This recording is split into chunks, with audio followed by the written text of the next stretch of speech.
Hi guys, welcome back to my channel. Okay, so I have decided to watch Beyond Cloudfall again because I haven't watched it since it came out and I was really new. I didn't know much about Sylus. Actually, I didn't know anything about Sylus. I hadn't even unlocked the character in the game. Like, that was my very first banner. I technically like started playing the game because I saw some. I first saw like videos of Silas himself, but then I saw like pictures and arts of Dragon Silas everywhere. Like, that myth literally broke the internet when it came out, and he was everywhere all over social media. So that was the reason why I decided to log into the game and actually consistently play. Also, there's just one thing that I would like to mention, like regarding the trailer. When I was just rewatching it earlier, I noticed that in the trailer, the ending was not spoiled, like we have been seeing in the recent last three myths. And it still broke the internet. It still topped the charts. It's like, up till now, it's actually one of the most favorite myths for most players, and it's still being talked about until now.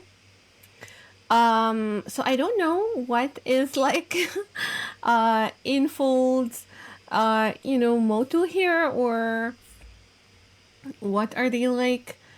I don't know what they're thinking when they're advertising for their myth, but it would really be great if they did not spoil the ending in the trailer. Actually, in every trailer, because this has been driving me crazy for a while, and I wanted to talk about it. I mean, we don't have to know the ending to actually be interested, because I'm pretty sure we're mostly interested in all of the lore for all the characters. The companions look freaking amazing. So, yeah, this is just one thing that I wanted to mention, and I really didn't get a chance to replay this myth again because I pulled for it, and then a lot of things like happened in my personal life. I got caught up with work. I had like a change of responsibility. I was really stuck up until probably April or May. I usually just logged in, did my dailies, pulled if there was like a limited banner going on, and I played the cards like really late. Like, I even had some cards left when I started this channel like a couple of months ago. I was just still reacting to this spring cards. But anyways, yeah, that's it. Enough yapping. Let's go ahead and start. I am kinda delaying this because I know I will be broken again. He looks majestic. Now I will start.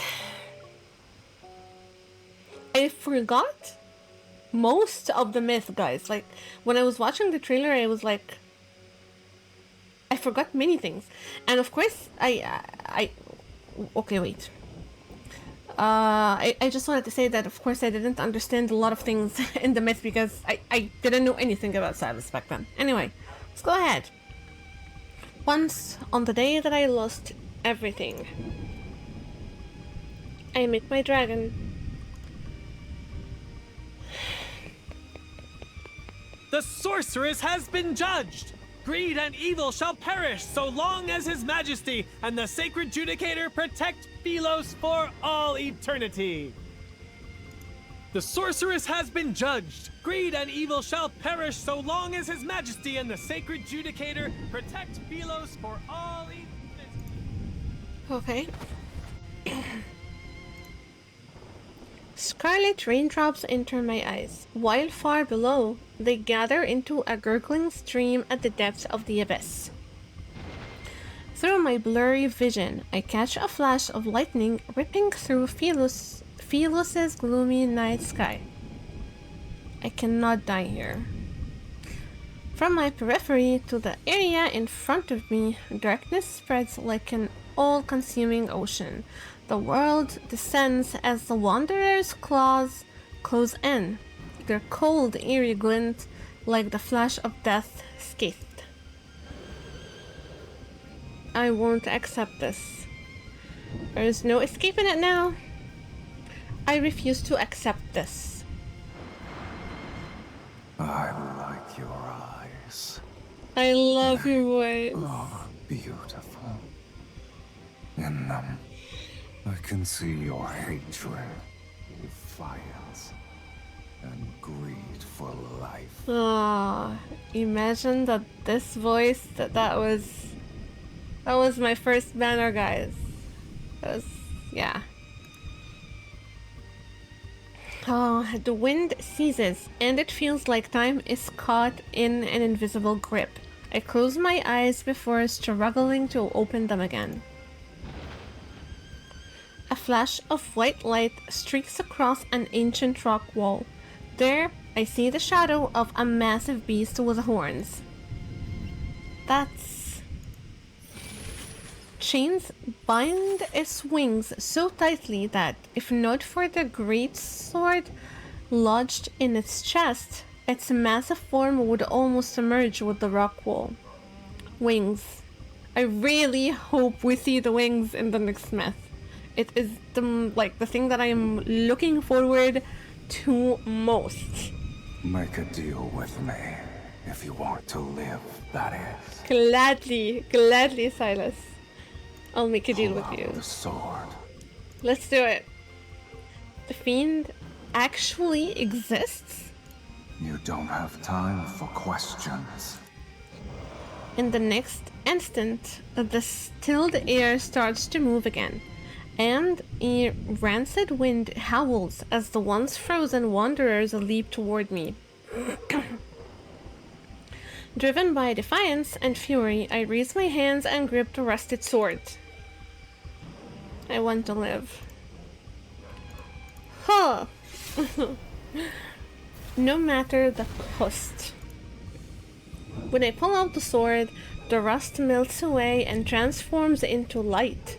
It surges into my body, mingling with a strand of black-red mist. Amidst the chaos, wings flap and stir up a whirlwind of sand and gravel. I am thrown onto the jagged rocks, my vision growing hazier by the second. All I can see in the darkness is a single dark red gem-like eye. Silas's eyes. I wanna see him, I wanna see him, I wanna see him. Enormous wings cut across the land, casting shadows like the end of days over every city in Philos. On that day, the girl marked for execution unleashed the fiend from the abyss. This was long before humans arrived on this planet. Thousands of years ago, dragons ruled over the land of Philos. By nature, dragons are wicked creatures that feed on human souls. They excel at drawing out the darkest parts of a person's heart, driving humans to turn on one another and become slaves to their desires. The greedier soul, the more irresistible it is to a dragon. Sorry, I was looking at my air conditioner. Seen as the embodiment of evil, dragons were a harbinger of the world's end. Wherever they appeared, doomsday followed. Oh. Okay. That was until the last dragon on the planet was sealed in the bottom of the abyss over 1,600 years ago. Doomsday faded into a forgotten myth, and the age of humanity finally began.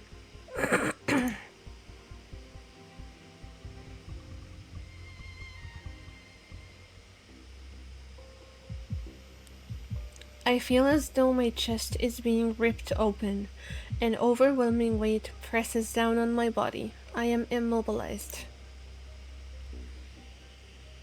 The towering, black building looms, its top swallowed by darkness. A scaly beast's claw firmly pins me down to the central platform. What's happening? I can't move.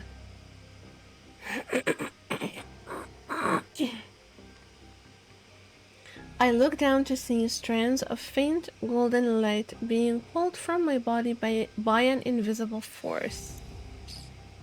It hurts.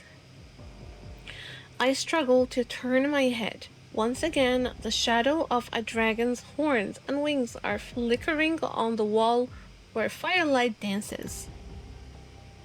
Clarity strikes me, and I cry out in pain. Stop it. Our deal. I would be kept alive. The fiendish shadow lowers its head, and its voice pierces my mind.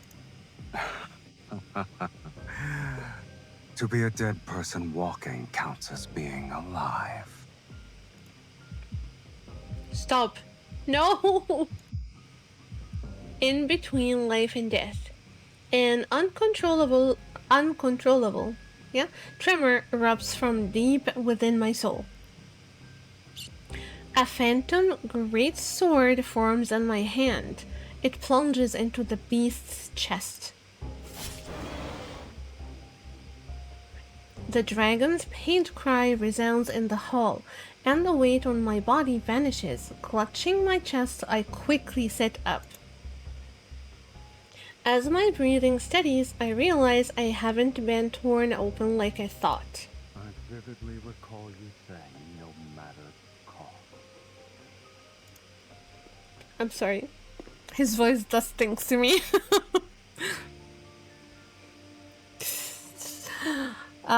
The giant beast's shadow fades away, and from the darkness emerges a man wrapped in a blood-red mist.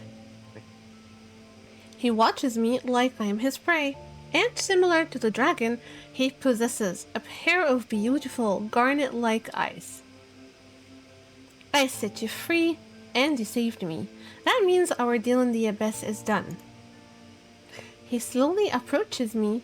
I quickly stumble as I make my way down the platform. I can barely keep my distance from him. Dragons can only feed on human souls if they are offered up willingly. So, as long as I don't agree, you cannot eat me. The fiend narrows his eyes and approaches me from the other side of the platform. Is that it? Instead of claiming your lackluster soul.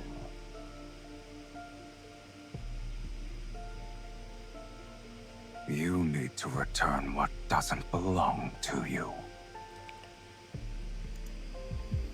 The dragon curls a finger. Golden light is once again pulled from my chest. You stop. But the more I struggle, the clearer it becomes. A strange, unsettling black mist is tangled up within me. It feels like a soul that isn't mine has somehow fused with my own. It's not that unbearable, is it? Having your soul torn apart and all. The dragon suddenly yanks me across the platform. Its blood-red right eye just inches from my face. In a flash, my mind is dragged into an abyssal vortex. Just when I think I am about to be devoured, the wind howls through the Crimson Valley as countless soldiers of the Legion of Justitia, thrust their weapons at my chest. Oh, was she remembering? I quickly realize this isn't my past, and the body writhing in pain isn't mine either. Oh, that's Sylus. That is Sylus, definitely. Yes, this is the dragon's memory. It's very sad. I gather my strength, tense up, trying to break free from the memory.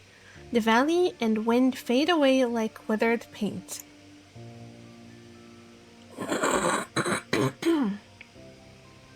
Sorry guys, I always clear my throat because I have allergies, right? So unfortunately I cannot help it. There's no helping this, so I'm sorry for this. Traces of light swiftly flow back into my chest. It even pulls the fiend to me. He covers his right eye with his hand and leans over the platform. Your power. What is its source? My power? That's a question even I can't answer. Before I can think further, a claw-like hand grabs my chin and pulls me closer. Look at me. Gladly. This is the same thing he said and did in the main story when we first met. Anyways, cold sweat blurs my vision as his grip around my neck tightens. I can't help but meet his gaze.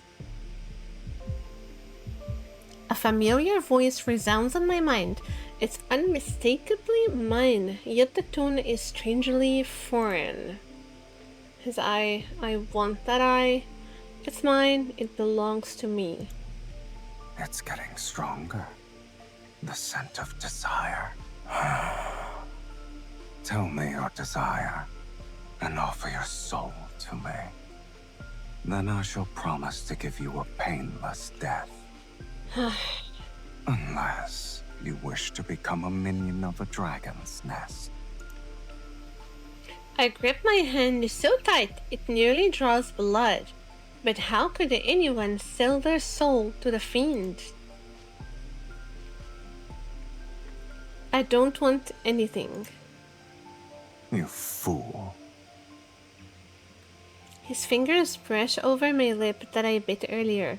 There's a tingling sensation, and his right eye gleams with a faint blood-red light. I can't breathe. No, I need to come up with something. Anything.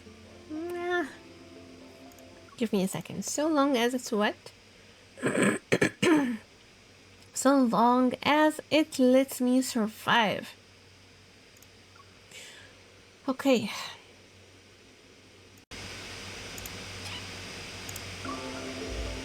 Countless fleeting thoughts that could barely serve as excuses flash in my mind. I only managed to grasp one.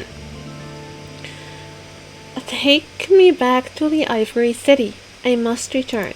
Your life is hanging by a thread, mortal. And yet you still dare to play tricks.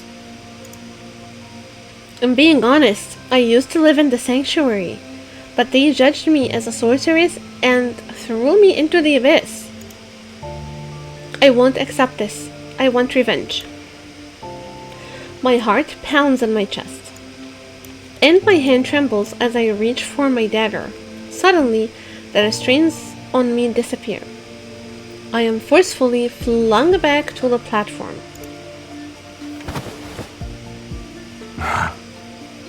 The dark mist skims along the smooth surface of the platform, retreating into his palm.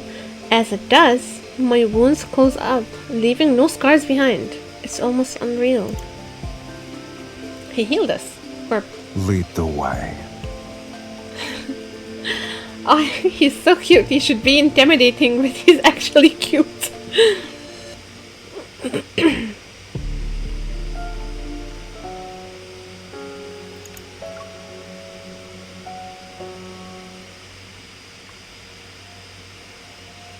Over 1,600 years ago, after centuries of war with humanity, the dragon, set in legend to bring about Phylos' end, was finally sealed in the abyss beneath the fiend-infested Taros city by the Legion of Justitia. This decisive event, known as the Battle of Taros, led to widespread praise for the Legion. The leader who drove his sword into the dragon's heart was revered as the sacred judicator.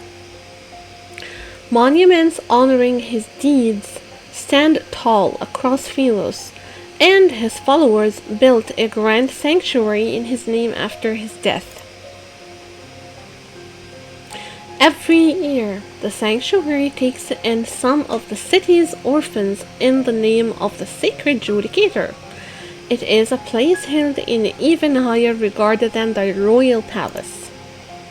When these orphans came of age, a judicator's oracle, dressed in magnificent robes, takes them away to join the Legion of Justitia. However, The Judicator's oracle who came to take me threw me into the abyss in front of everyone. What a jerk. The pure white sanctuary stands in solemn grandeur, and the pristine marble floor gleams. The intricate wall carvings are well maintained, appearing new. They looked just like this when I was taken away. The followers gathered here scattered the moment they see the sorceress who was supposed to be dead. As for the guards, they fall apart like dominoes with just a flick of a finger. Growing up in a cage like this, no wonder your soul is so dull. That's really nice of you, Sylus. It's time. Right? Revenge is important, but so is staying alive. The news of the fiend's appearance in the sanctuary must be spreading like wildfire in the city. Once the Legion of Justitia arrives to deal with him, I can slip away in the chaos. Oh, that's your plan? Right. I watch the last guard disappear from view, pretending I didn't see them as I turn away. The Judicator's oracle who judged me isn't here, so my revenge will have to wait. For now, at least. Otherwise... However, the dragon shows no interest in my plan for revenge. He stands in a beam of sunlight deep within the sanctuary. That looks really good. Anyways, his figure stands out against the pure white architecture. Yet, he's like a statue that belongs here. Taken aback, I quickly shake my head and move to his side.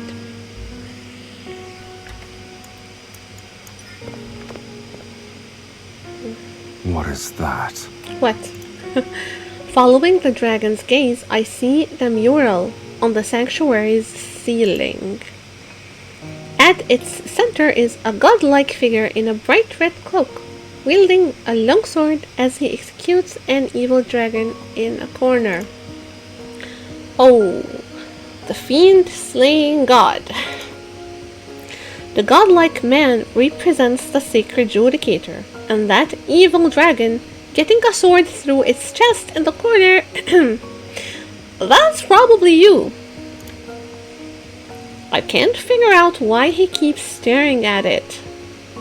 Forget the insult, the dragon is drawn without any semblance of beauty. Oh, okay. The dragon lowers his eyes, casting a calm, scrutinizing glance over my face. Of course, it's just the artist's take. You're much more handsome and imposing in real life. He looks at the text beneath the mural. It's been 1,677 years since I was sealed away. You can read that? You can't? It's written in an ancient language that's been lost to time. Nobody can read it anymore. What does it say? The fiend looks at the ceiling again.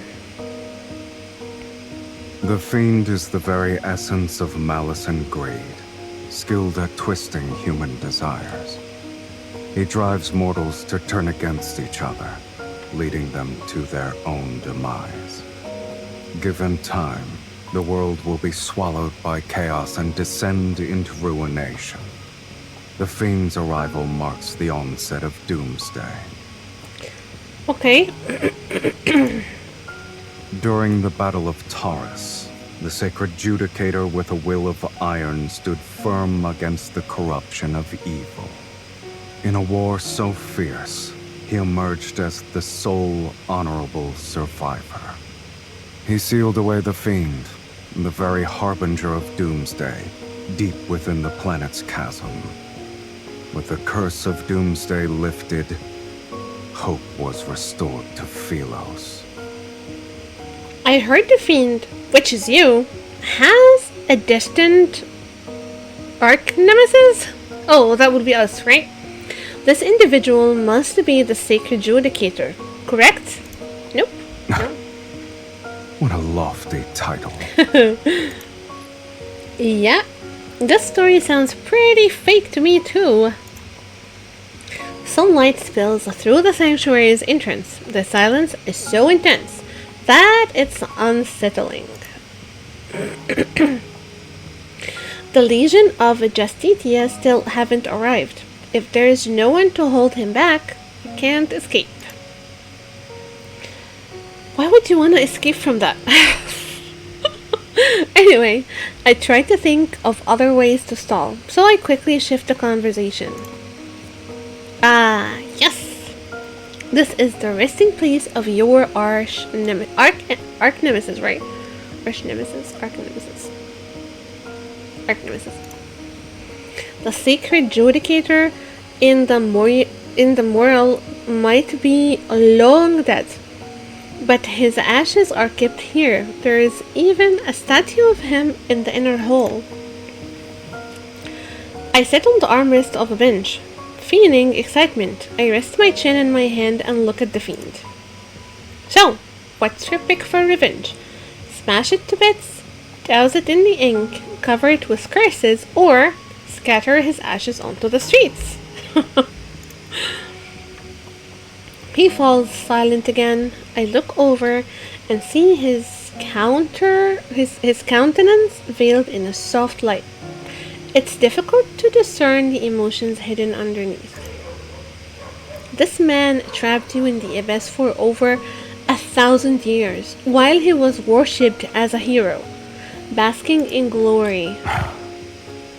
Are you referring to that glory built upon ignorant faith? Do you expect me to envy such foolishness? But...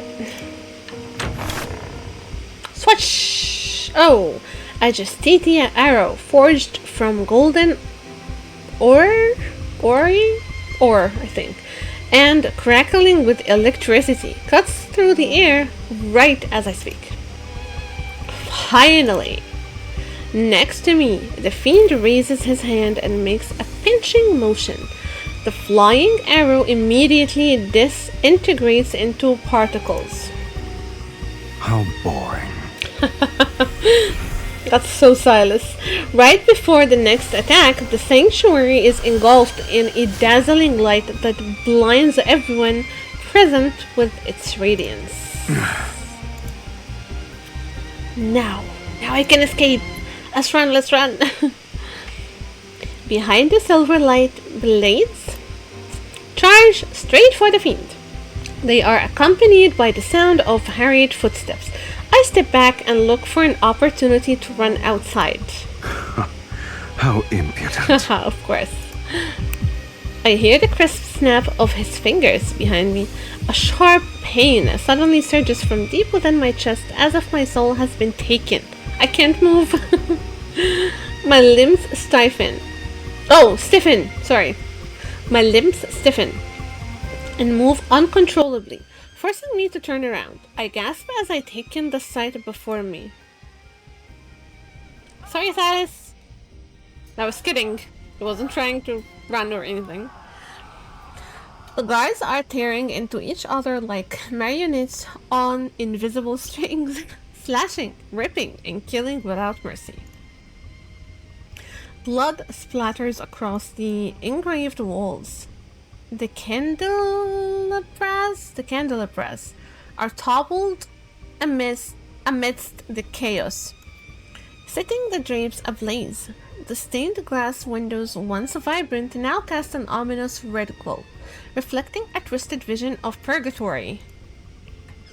Haunting wails and screams echo through the sanctuary. The fiend watches as the place descends into a blood-soaked inferno. He scoffs. Even after all these years, mortals are still foolish to the last. Yep, even until now. I promise.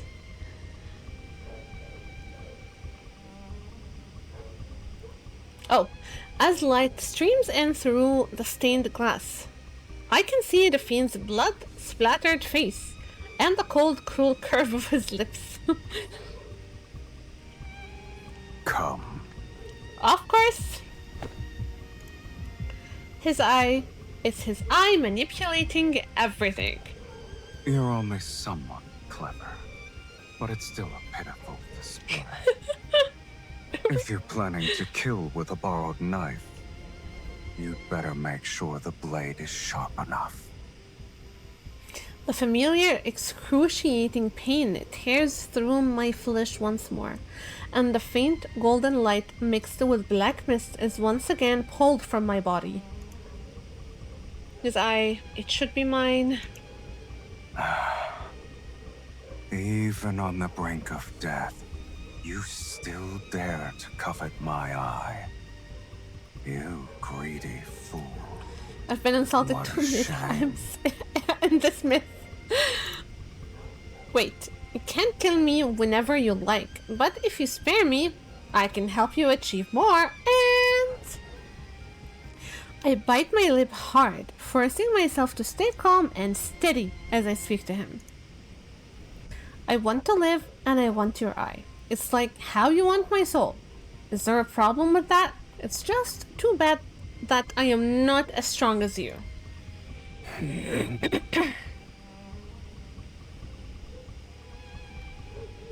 The grip around my neck suddenly loosens. Oh, he was You convinced. said you could help me achieve more. Give me an example. I take 2 steps back. I cover my neck as I steady myself. My mind races, scrambling for anything a dragon might want. I can help you amass a large amount of wealth and collect a lot of souls. Whatever you need, I can get it for you. Really? Really, MC? Really? In the next moment, my body is lifted off the ground as he soars into the sky. What are you doing now? Ask again, and I'll devour you whole.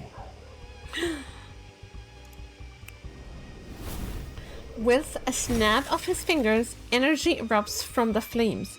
The columns of fire rise upward and stain the clouds in the mesmerizing crimson hues. The ground shakes, and the magnificent, solemn sanctuary at the heart of the city quickly crumbles into ruins. For something as tedious as revenge, this will suffice. No need for a spectacle. The wind sweeps up the screams and shouts of terror. The fiend holds me and flaps his wings as he flies off into the blazing sunset.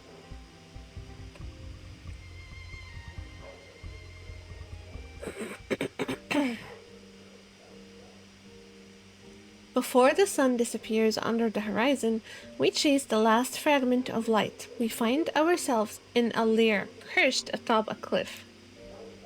As I look down in mid-air, the cliff and lair form a breathtaking sight between the peaks, like the skeleton of a dragon poised to take flight.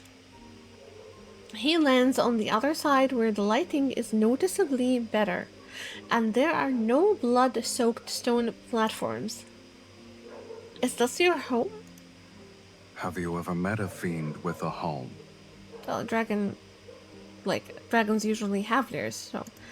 Anyways. After the dragon puts me down, although it feels more like it was dropped, he drags his tail along a stone staircase to the upper level of the cave. Seeing that he isn't trying to restrain me, I turn and run toward really MC. That's so pathetic. Pebbles roll off the cliff, but I can't hear them fall. I stop just in time to stare at the sheer cliffside outside. My heart sinks into the depths of despair. Do you really think you would just let us have an opening to escape? Fine. If I can't go back to the Ivory City, I guess this dragon's lair will have to do.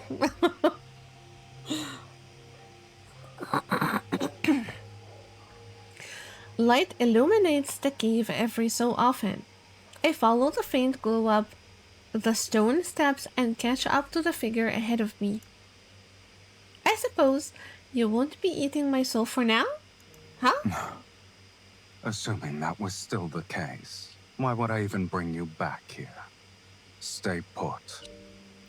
Of course, I don't believe this dragon spared me just because I can help him make money. But I don't know what he has planned for me. I walk up to him and continue our conversation. If I am going to live here, my living quarters should at least be decent. Your cave is too basic. What do you think? Following the spiral stone staircase to the top of the cave, I feel as if I stepped into a world that never sees the light. The dragon stops walking. His tail coils around my waist and lifts me to the final step.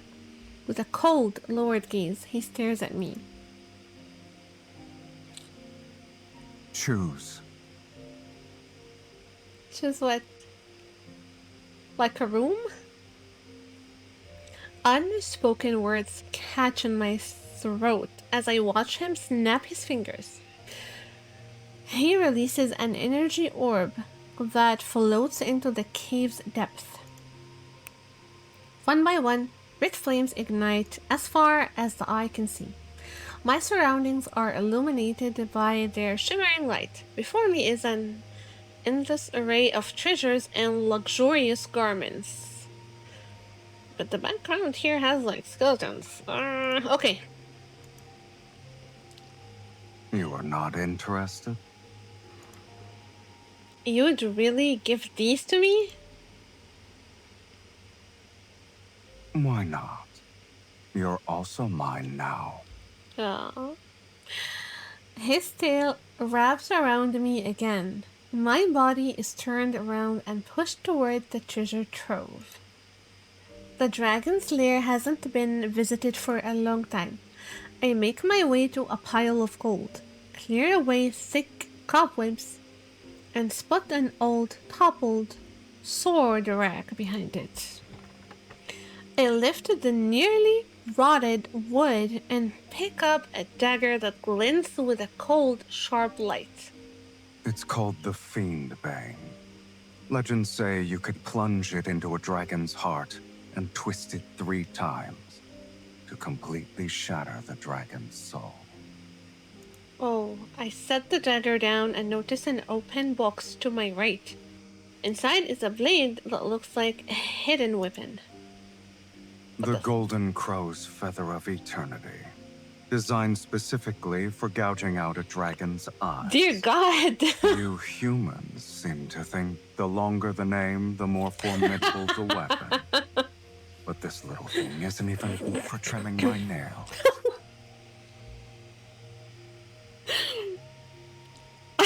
This is really cool. I turn and look around the vast treasure trove. I never expected your collection would be all weapons. Do dragons have hobbies too? Your kind brought them here willingly. I imagine they weren't particularly polite about it. Indeed. It's a shame those who brought them to me are all dead. And I'm still alive. So, the sword that sealed you away, was it really given to you by the sacred judicator in the mural? He was just lucky to get his hands on it, and fortunate enough to drive it into my chest. But only its true master can wield its power. And that sword is inside me now. Does that mean I am its true master? I clench my fist, but maybe my timing is off.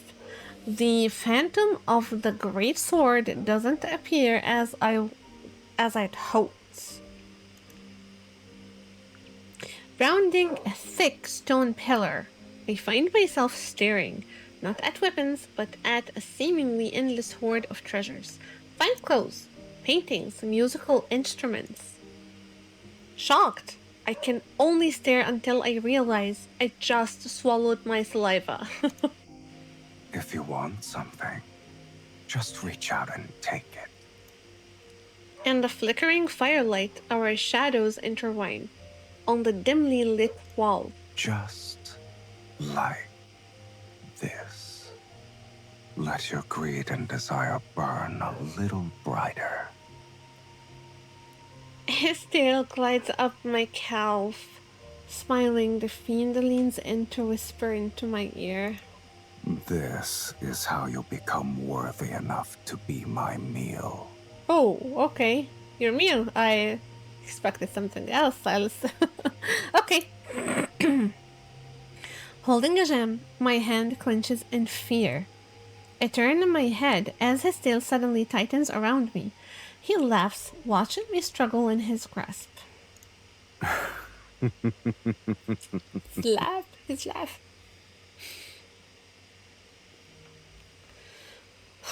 No wonder you spared me. You want to fatten me up before going in for the kill. Even so, you still cling to that gem despite being so close to death's sweet embrace. You truly are a source of entertainment. Enjoy my company while you can. I might bring you a deadlier experience next time. Who says death can't be entertaining in itself? The firelight casts shadows under his eyelashes. He leans in. He's so close that I can feel his breath enveloping me. It's reminiscent of liquor's intoxicating aroma. I'll be waiting with bated breath. This is really, intense.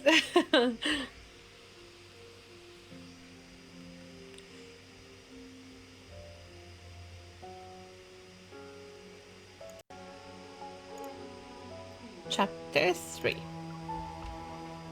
Soundtrack is really sad. Okay. That night, the dragon places me with all the treasures he gathered. It's as if I am one of them. It appears like everything is present, but all I can grasp is the moonlight descending into the lair from an opening. Whenever I close my eyes, the sound of howling wind inside the cave sends me back to that blood-red valley. All I can hear is a dragon's cries. The moment those blades pierce his chest, the same pain and fury also run through me. Perhaps a fragment of the dragon's soul truly did enter my body the moment I pulled out that sword.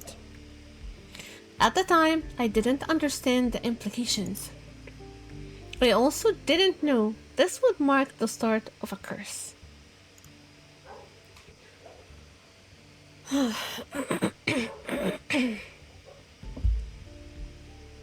Day 2. As dawn arrives, I lie on a pile of gold, squinting at the lackluster jewels. I was swirling the fiend bane in my hand for the third time. He's just going to fatten me up before savoring the kill. I can't let everything go his way. The source of his power is from his right eye, if I could just take it. After a night of turning it over in my mind, I have decided I need that eye. I need it. With that eye, I might just be able to escape the dragon and avoid the fate of having my soul devoured. Which means I'll have to strike first. Good thinking, MC. Good thinking. It will definitely take more than one attempt, and I may not even be able to wound him, but testing the waters can't hurt. I think it can. Anyways. He's after my soul. He won't just kill me off. Besides, if he's going to treat me like a pet cat, he shouldn't be surprised if he gets scratched. Ah, that's when it really started. Walking down the stone staircase, I find myself circling around the broken central pillar over and over. The steps gradually merge with the ground and extend into the depths below. The dragon rests here. I found you.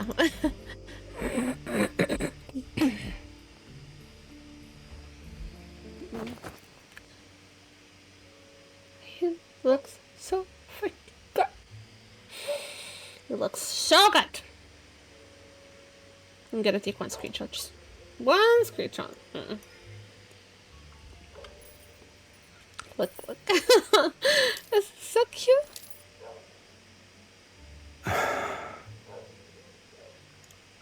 One more screenshot.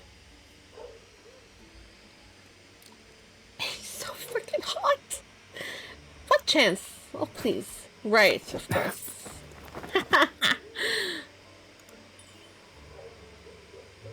I know Your it. footsteps are noisy, and you breathe heavily. And you're hot. Consider yourself lucky at the moment I'm bored to tears. Oh my god, he looks so good. We'll just take one more screenshot. Just one more. Straight. It'd be a fool to think I only brought the dagger.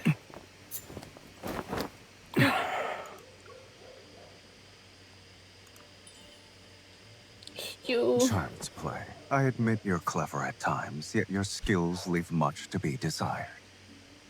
If you still have tricks, now is the time to use them, mortal. I could use a stretch.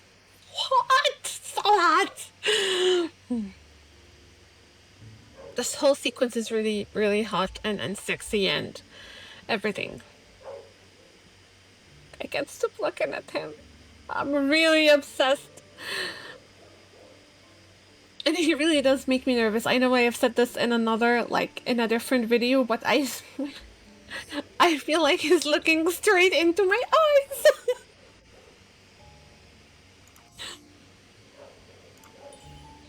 If a direct attack doesn't work, I'll have to try a more subtle approach.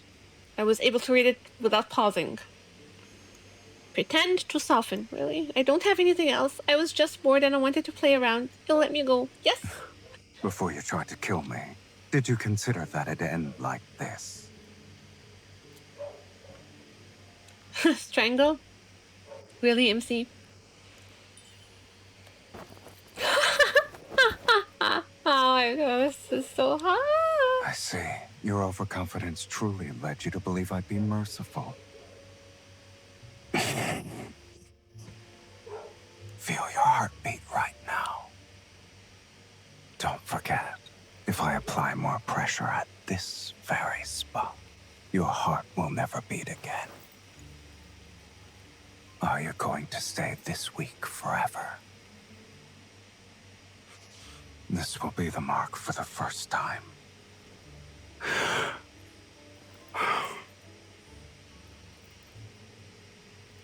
Until this mark disappears, you will have 2 more chances to take my life. Prove to me that you can be stronger. I have a lot to say about this sequence because it was really sexy. It was supposed to be scary, but seriously, guys, this was hot. I loved it. Okay, my first hunt ends with me being branded with a mark from the dragon. Aside from the dragon, who resides in the cave's depths, there is also the cave's opening above where the light pours in. That's another challenge to overcome. Even if the dragon has no interest in hurting me at the moment, I can't let myself stay trapped in this gilded cage with no way out. I tear apart the golden silk carpets from the dragon's lair and weave them into a robe. Using his collection of weapons, I carve footholds into the wall. I throw the rope up again and again. With every fall and every fresh wound, the gap between me and freedom grows a little smaller. The dragon knows about my escape plan. Sometimes he even sits on the pile of gold, resting his head in his hands as he watches. Okay. He neither helps nor stops me. It takes me a while to realize he isn't just watching. He's studying me out of sheer boredom. Just like I used to watch a cat in the sanctuary that kept trying to jump over a wall it could never clear. Aww. This is really sad for the cat, to be honest.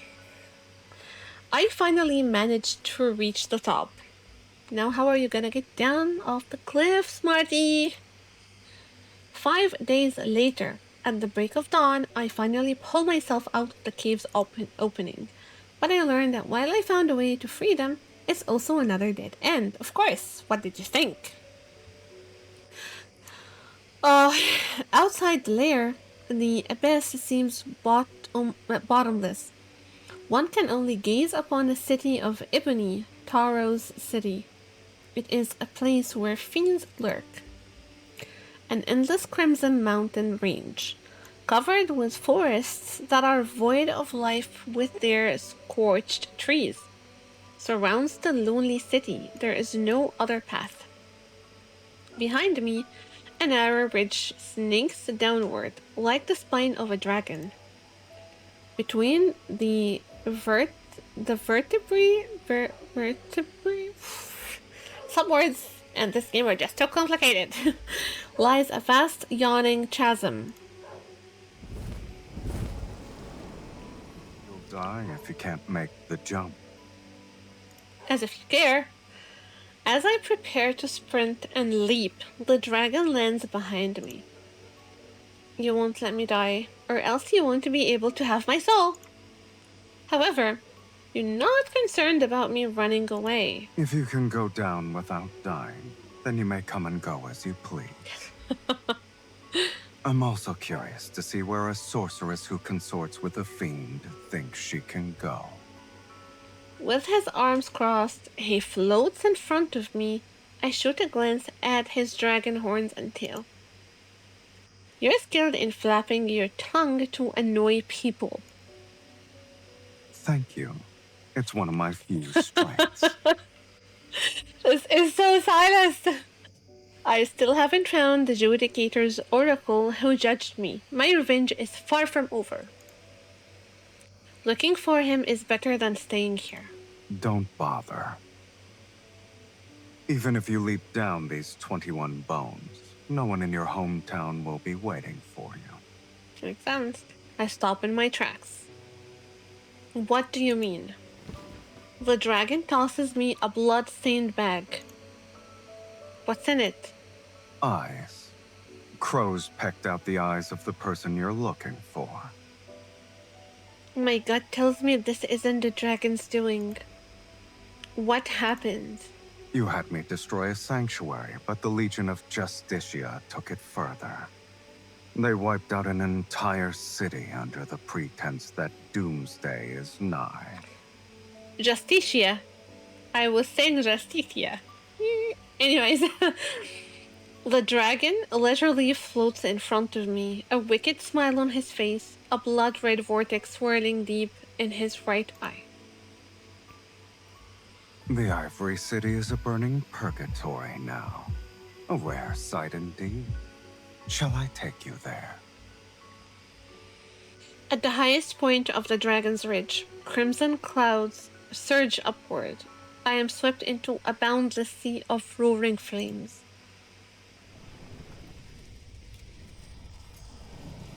After experiencing a moment of vertigo, I feel as if I am soaring through the air. A massive shadow glides over the burning Ivory City below. The clash of steel echoes from the blood-stained streets, stirred by wings. The air carries blood's metallic scent alongside burnt acrid smell, I don't. These are scenes the dragon once witnessed.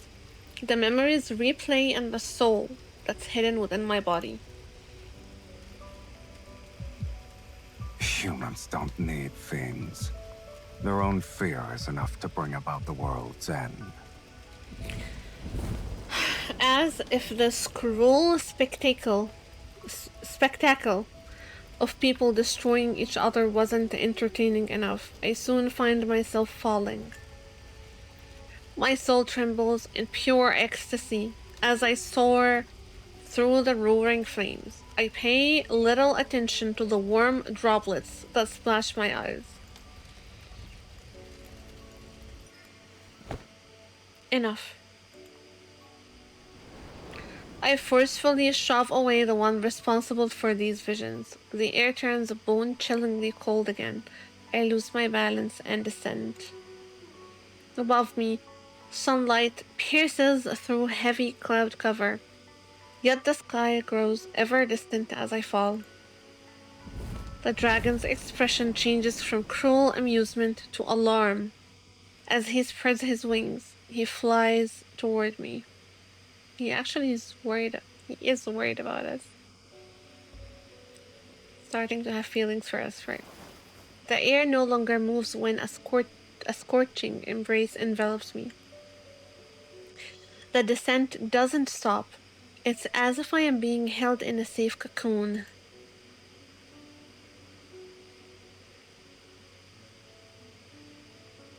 The day the dragon and I destroyed the sanctuary, the war of doomsday began. I never imagined that the peace sustained for over 1,600 years could be broken so easily. It rained for 3 consecutive days in Taro's city. I sit in the dragon's lair and receive shiny trinkets every day. One night, a small mountain cat came in to play with me. Ah! It wasn't until later that I realized there's no way a mountain cat could just wander into a dragon's lair on its own. Could the dragon be comforting me? Oh my god! Sylus actually brought her kitten. It's really cute. And it's very canon to their relationship. Like in the main story and in their dates and everything. I'm good. I'm not gonna get emotional. Not now. Not now. After the storm clears, the sky above the dragon's nest is still shrouded in dark, swirling clouds. From here, I can see Taro's city, a city of ebony that is the opposite of my hometown, a city of ivory. That place is chaotic and evil, a home for those who are shunned by others. It's a world different from what I know. But when night falls, its outline resembles the ivory city. What's that sound? A faint breeze blows from behind me as the dragon folds his wings. He lands a few steps away from me. As I sing the final note, I close my mouth and continue gazing at the distant lights in Taro's city. A requiem for the departed. Sing it again. Haven't you ever heard someone sing before? I've never heard you sing. Oh.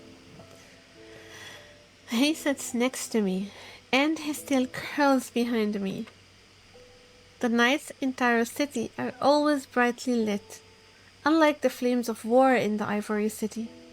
Desires and revelry burn. I heard you're the princess of Ivory City. I was.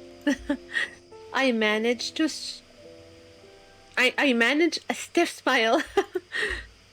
There was supposed to be a weapon to slay dragons. They told me I could kill a dragon, so they filled my head with a lot of things about them. But when they decided to execute me, they said I was a dragon. What? That's how humans are. They fear those who are different. The night breeze rolls across the ground and carries the scent of charred trees. Maybe there's another forest fire nearby. Why can't you leave that place behind? It was my home. I shield a flickering white candle in front of me, its flame about to go out. It's not that. I just lived there for a long time. Ah, you consider that place your home. Yes. Maybe I just miss the cats, dogs, and birds there. Face it.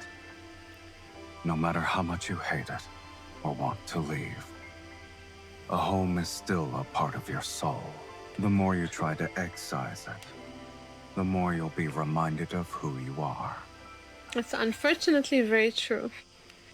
When I don't respond, he changes the conversation to the topic of my supposed crimes. Enlighten me. What do you and dragons have in common? We have nothing in common. I just broke the rules by keeping a golden lamp with an engraved dragon. Aside from the one in the fiend slaying god, no dragons are allowed in the sanctuary, but I could only talk to that little dragon. And one day they caught me talking to it. Even now, I can't help but laugh when I remember the Judicator's oracle expression upon seeing that obsidian dragon coiled around the lamp. To think a carefully trained dragon slaying weapon would cherish a dragon instead. The Judicator's oracle looked like he had been attacked by a dragon. Hysteric, he ordered me to destroy my dragon. I know it's just an object. Destroying it would be easy. I remember clutching the little dragon as I was forced into a corner. The shadows of the crowd engulfed me like a tide. But I didn't want to listen to them that day.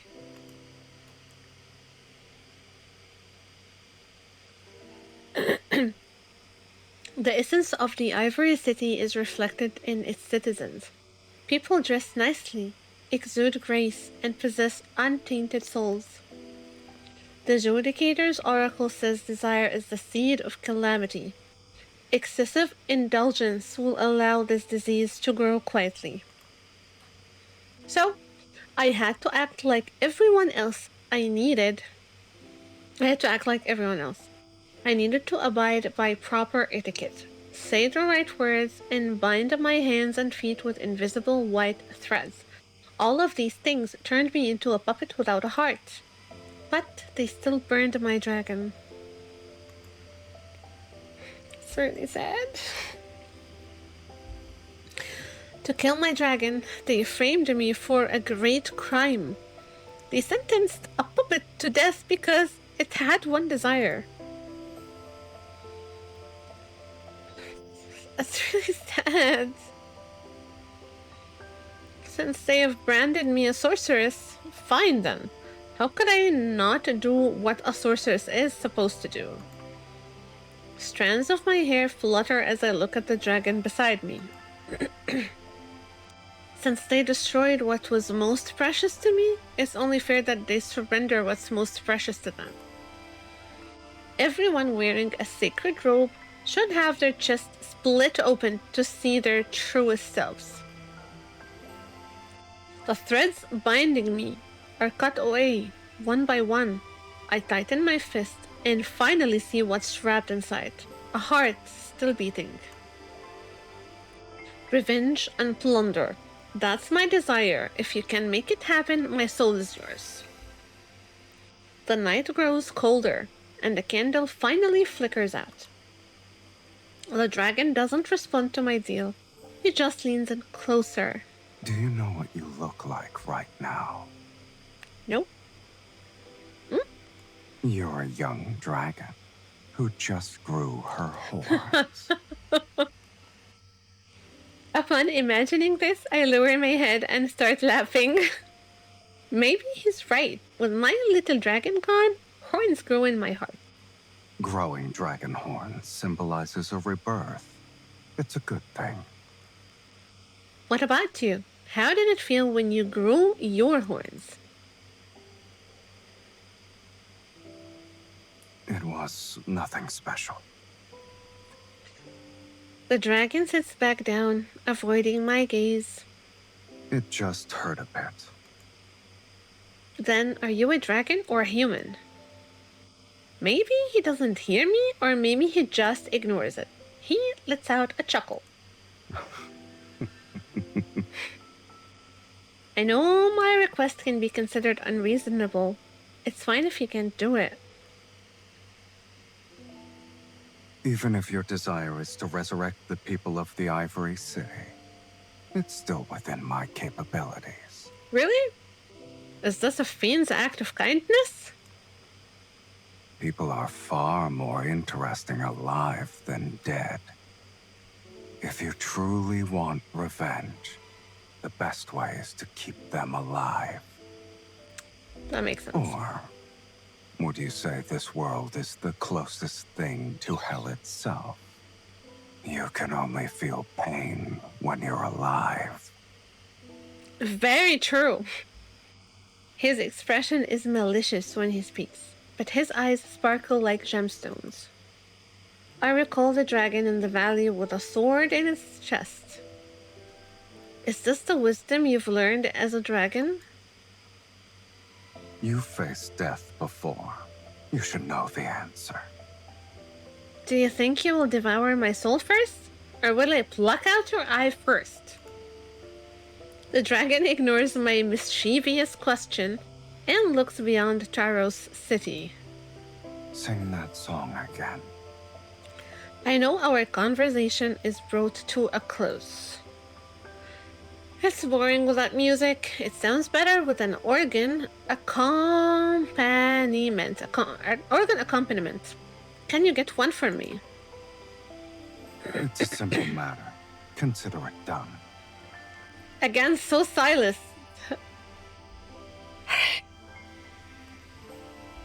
He gets up to leave and I grab hold of his tail. Hey, do you have a name? Doesn't matter. You can't eat me for now, and I won't be leaving anytime soon. Looks like we will be stuck with each other for a while. What should I call you? Demon? Dragon? Or maybe... Drago? The fiend gives me a cold stare. Sensing his boredom, I shut my mouth, but then I hear two faint syllables rumble from his throat. Styrus. Cyrus, or are you telling me to stay clear? It's an ancient Philosian word. Since you can't read it, you probably won't understand it. How about I call you by a name that sounds similar? Is Silas alright with you? Call me whatever you want, but don't expect me to respond. You will respond. I remember this part. I remember that we gave him his name. The dragon rises and his unseen wings stir up small gusts around him. Where are you going, Silas? He takes a half step back and falls off the cliff. I'll be resting.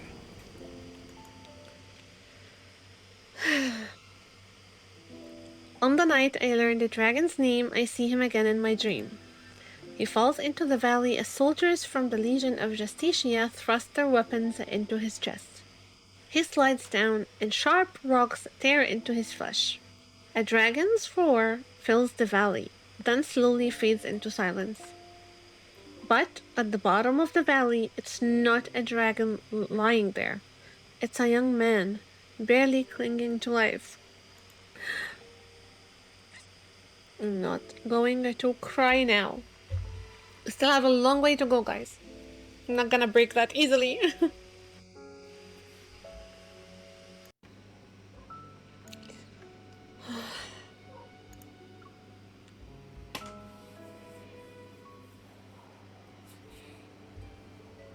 Taros City sits near the foot of the dragon's lair. The origin of its name is lost to time, but it's said to be connected to the abyss. And unlike other cities, Taros City's market is.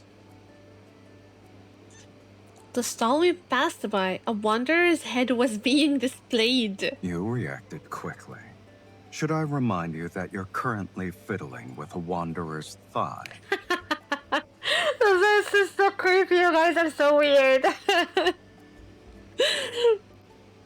What? Are you terrified? Freakish. No, I just suddenly thought of something. That painting we were looking at earlier, is the canvas made from dragon hide? No. What? Are you terrified?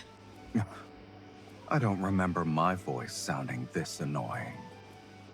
I drag the dragon into one strange shop after another. Even though I know there won't be any pipe organs for sale, I'll take what's most valuable in this world. That's the deal he silently agreed to. But right now, I just want to see an invincible fiend looking troubled. You have no intention of disguising yourself. No need. No one would believe a fiend would wander around a market. Besides, everyone sees a fiend differently. Some see ugliness, others see horror, cruelty. What they see isn't me. They only see their own hearts. Oh, that's nice. I hold up a mirror from a stall. It reflects the face of the dragon. Can you guess what I see when I look at you? A super duper handsome man. The hottest dragon on earth. He lowers the mirror as if he heard a childish joke. He leans closer.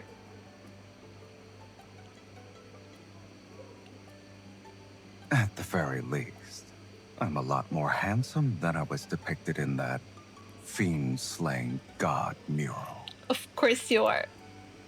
You're the handsomest.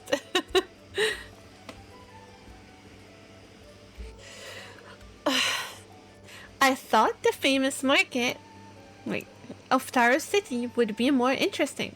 Given how it's known for fiend-related items, it turns out to be just a bunch of normal stuff. You won't be able to find wind chimes made of finger bones anywhere else. I pick up a small obsidian sculpture. They even have a goat bone amulet. People in the sanctuary dislike these kinds of things because they believe horns represent fiends. Yet they're quite popular here. Do you want it? In that case, you can carry the stuff back by yourself later. I want something smaller and more intricate. There is a fiend's horn ring, a fiend's wing necklace. This volcanic stone pendant isn't bad. It's not bad. Sylus leans down to look. However, he scoffs. Pitch black and shaped like a crippled dragon. I place the pendant back. I turn my head and my eyes light up again. Look at this fiend's eye bracelet. Isn't it more adorable than the treasures in your lair? You see a cheap, thin coating is beautiful. Are the cracks special?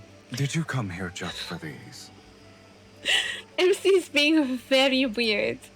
I can't believe I almost forgot how sharp your tongue is after we spent so much time together. Getting a nice word out of you is like pulling teeth. I fiddle with the bracelet in front of me. Since my taste doesn't seem to align with yours, why don't you tell me about the most valuable piece in your collection? The painted oil lamp made out of pure gold and that ruby necklace.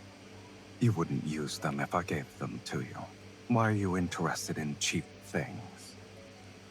You actually measure worth based on monetary value? There's another way. Of course. I sigh dramatically and click my tongue, trying to appear deep and wise. You certainly live up to the stereotype of dragons being greedy for treasure. However, true value comes from something a little warmer. Take this bracelet for instance. It might not look impressive, but it carries a great significance. Ignoring his dark, brooding look, I grab the dragon's hand and, without waiting for permission, slip the bracelet into his wrist. Here, look at the words engraved on it. The fiend shall always shield you. How warm and comforting. The dragon glances down at the bracelet, but doesn't take it off right away. The pupilless merchant senses something and quickly faces us. He taps his tobacco pipe with pinpoint accuracy on the bracelet. 1 piece of information, or 30 gold coins for the bracelet. For this bone bracelet, at best it's worth. I'm about to start haggling, but when I look up, the dragon is already opening his pouch. A cascade of gold coins spills from his hand onto the counter. Of course. He's rich in every freaking universe. He's so rich. The blind merchant doesn't move to count them. His ears just twitch slightly. You've given too much. Rules are rules.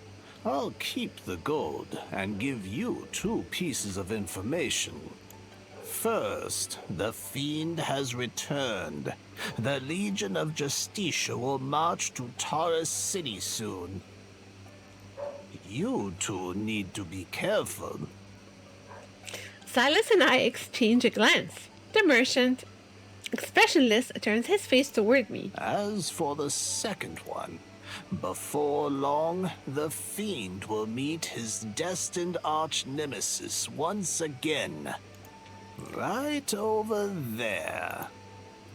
He tilts his pipe, and my eyes follow. In the distance, beyond the barren forest, I spot an obsidian spire jutting out.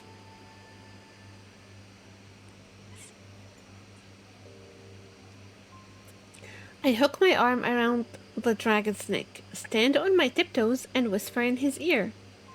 Isn't that the place where you tried to eat me for the first time? Do you wish to return for the sake of nostalgia? I don't see why not. Who knows? Maybe something unexpected will occur there. An abandoned, dilapidated chapel won't offer anything worth the trek. Don't forget why I'm here with you. I let go of the dragon's neck and pretend to be displeased. It's not like you just found out I am insatiable. If I can't get the organ, I'll just grab a few other things as consolation. These, and these. Don't they all suit you perfectly? I quickly pick up a few intricately designed accessories and shove them into the dragon's arm. Then I stand on my tiptoes to hang a bone wind chime on his horn. You...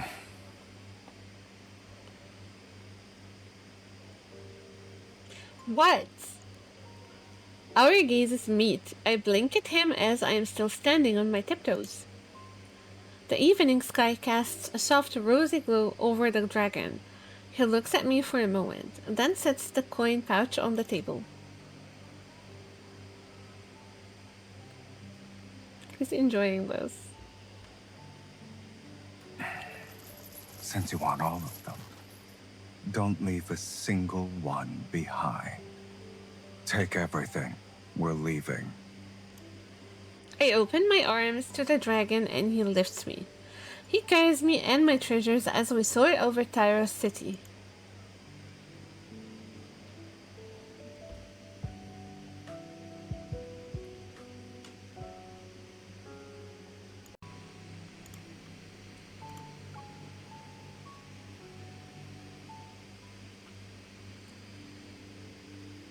During my days in the Dragon's Lair, Sylus and I achieved a delicate balance. I couldn't obtain his eye, and he never brought up the fiendish deal that would cost me my soul. We live like true companions, together in the Dragon Lair above Taurus City. When dusk descends, we venture out for reckless raids and return with our spoils before dawn. My favorite sight was watching the Judicator's army, who had been ruthlessly extorting people with warnings of impending doom, fall to their knees at the sight of a real fiend and a resurrected sorceress. The thrill of revenge made my soul tremble, and each time he would ask me, "Is there anything else you desire?" The dragon personally nurtures my ambition as he leads me from one raid to another. Regardless of how dangerous the target is, as long as I say I want it, he fulfills my every wish without fail.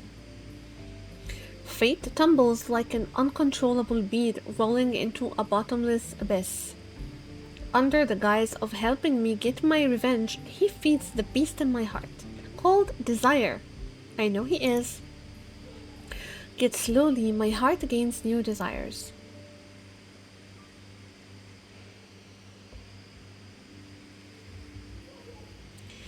This place, and over here we have already been to these places, correct? I sit cross-legged on a new cushion, I eat some fruit and mark several areas on a star map. The, the pomegranate and I... the pomegranate. Oh my god! I hate this word. I had set my eyes on gets taken away before I can move my hand. Ignoring my glare, Sylus taps the edge of the star map. Didn't you say you wanted the minerals and starships here? His tone barely conceals his excitement. On my shoulder, the mark he left faintly burns with the blood-red gleam in his eye. I touch the burning skin and recall the sanctuary we raided 2 days ago. Adjudicator's oracle, wearing a splendid white robe, is held up by one hand. A rabid, bestial cruelty boils in the dragon's eyes. Back then, the mark hurt just like this. I shook my head and decided not to think about whether the pain was an omen of things to come. I rest my chin on my hand and say a long, drawn-out "Aww." You remember everything I said. Sylus raises an eyebrow and takes a blood orange from the silver platter. I quickly snatch it away. When he's caught off guard, I arch my back like a cat and pounce. I press a silver knife against his neck. Be honest with me, what do you gain from indulging my desires like this? I pin him down against a cushion. The knife and bleeding wound dissipate into crimson light particles as he chuckles. Sylus looks up at me, and we can feel each other's breath. As he raises his head, his nose gently brushes against mine. Oh, that's cute. What about you? What's in it for you to attempt an assassination with such a weak hand? Before the curtains, our eyes meet. The afterglow is reflected in his eyes, which emit a surreal warmth. A strange flutter brushes against my heart, and a soft laugh escapes my lips. I return to my original spot before peeling and savoring a pomegranate. Well, can't they eat any other fruit? You don't need to tell me. The greedier the soul, the more delicious it is. Am I mistaken? In any case, let's hope it doesn't backfire on you.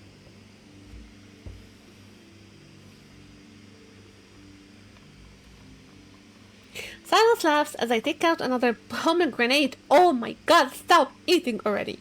See it, he leans in and snatches it with his teeth. Likewise.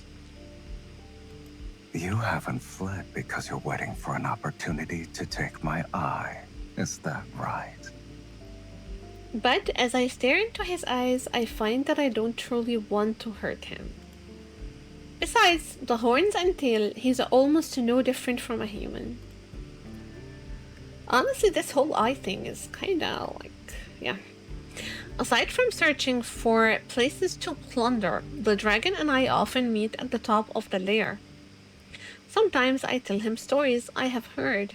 He rarely speaks, as if he's engrossed. Or perhaps he just wants someone to watch the moon with him.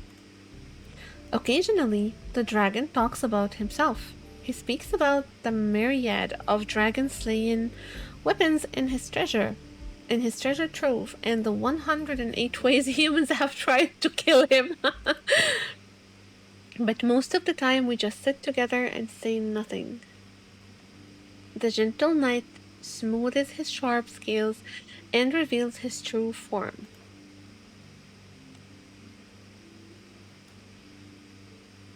This is really nice. The sun is setting and the rocks still retain daylight's warmth. Drowsy. I am in the middle of relaxing and drying my hair that I just washed. Does your song truly need an organ? We already bought a bone flute. Bone flute. I don't know when the dragon decided to lie down next to me. I pat his damp hair. Why don't I teach you the song since you like it so much? No.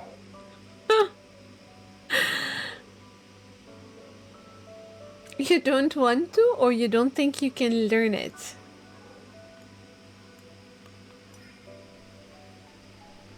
I cup his face in my hands and make him meet my gaze. I just realized something these days. You don't understand a song's melody, can't see the beauty in patterns, and can't even taste the flavors of food. Is that right? Dragons don't need those things to survive. But it's sad. He escapes from my hands, yet I detect a hint of awkwardness in his words. You act mature, but you were sealed away for so long. Sylus, you're still a young dragon, aren't you? You only just learned how to hide your wings. I gently stroke the horns on top of his head. Then, my hand glides down his prominent spine and reaches his tail. But you can't hide your horns and tail. Are you an adult? Don't tell me you're just acting mature because you're worried about ruining your fiendish image. The dragon stays silent and flicks his tail. Away from me, he loops it around us, and it touches the small of my back. Are you trying to say you've uncovered my secret? A defiant force gently pulls me toward the dragon's chest. All right. Let's assume there is a young dragon before you. What will you do? Eat it? I would tell it that we're doing something humans call hugging. Oh, this is really cute. Then do humans still hug each other, even when they want to kill each other? Like us. Clouds drift across the sky and cover the moonlight for a moment. It's difficult for me to discern his facial expression.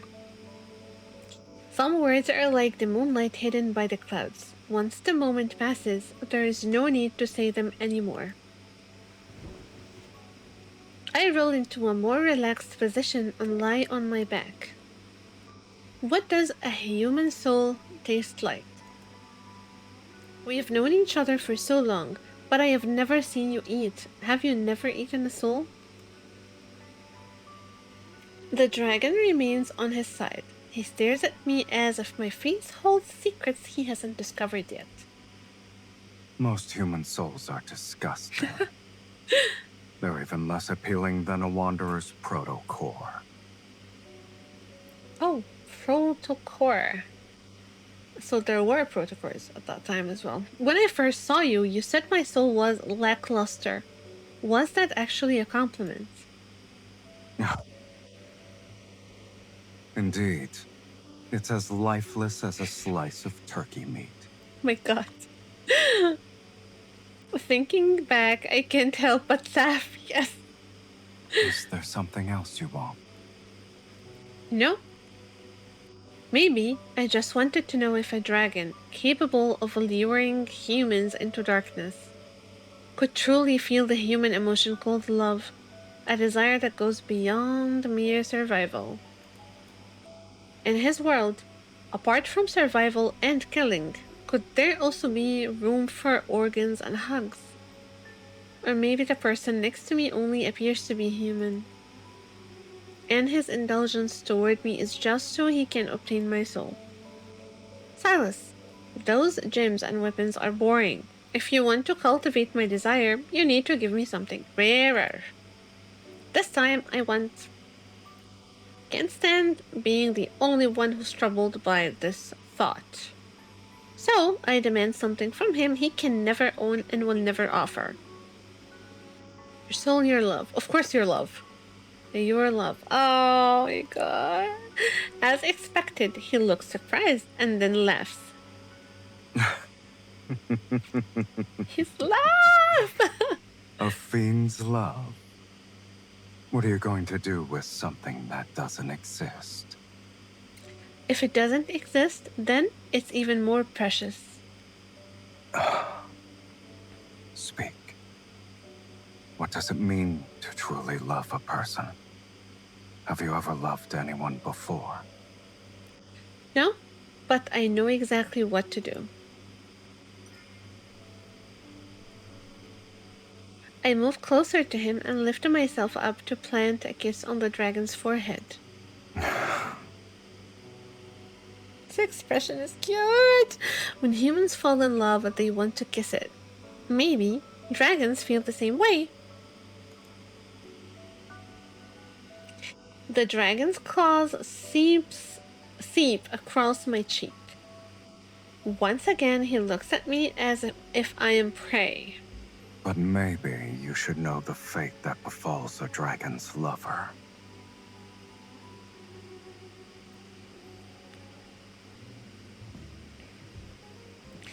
Tyra's city's tavern is always open. On stage, a woman wearing a fiery red dress has just left. Amidst the boisterous cacophony from the drunkards. My god! What complicated words? What does that even mean? Anyways, I sit next to Sylus, who's in the shadows by the window. I wear a hooded cloak. How are the souls here? Does their scent make you feel nauseous? It's chaotic, but it's still better than the hypocritical sanctuary. But a waiter has placed a wooden cup filled with red liquid in front of me before walking away. Under the lights, a dragon's roar suddenly resounds as an actor with dragon wings on his back sings center stage. Sylus didn't bring me here for a midnight snack. You're already a dragon. Why do I need to watch a fake one? Don't you humans like stories? Watch it. It seems to be a very long story. The actor who's playing the dragon sings for a long time without changing. Bored, I stir the beef sauce on my plate. Words fly over my head since I am barely paying attention. The body next to me is warm. I wrap the dragon's tail around myself and move closer. Resting my head on his shoulder, I drift in and out of sleep. Other cities should be chaotic because of the Legion of Justicia. But the people in Taro City still have happy lives. The people here are like seeds. They only grow if they're fortunate. Even if they sprout, they might not survive the next day. They can only live in the moment. Are we also people who might not survive the next day? What are you trying to say? I grab the dragon's wrist. Smiling, I narrow my eyes. I want to say something that's more precious than any treasure a human could obtain. She's confessing. I like you. I really like you, Sylus. You have no idea how much I like you. I like who you are right at this moment. I turn away and notice how the dragon's face is faintly reflected on the window. I secretly watch him and notice his smile that vanishes as quickly as it appears.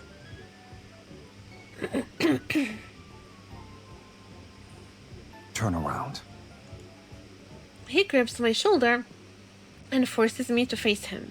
Are you trying to move me with your human love? I mean, a girl's gotta try, right? I said it because I wanted to. Now that moment has come and gone. Drop it, Sylus! The dragon pulls my hood over my eyes. My heart slightly trembles, but all I receive is a gentle flick. Right. I'll remember this. This is so Sylus. I turn, and the story on stage has reached its final act. The actor playing a fiend embraces and kisses his lover. At the same time, he plunges his blood soaked claws into her chest.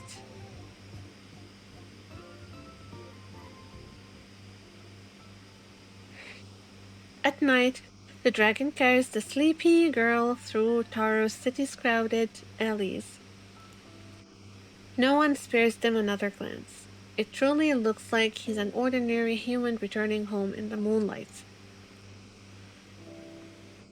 Silas, I don't understand the play you made me see. Maybe I fell asleep halfway through and thought you were sleeping all the way through. Then sleep. It wasn't an interesting play in either case. But I want to hear it. You must tell me, or else I am going to have nightmares. It's about a dragon.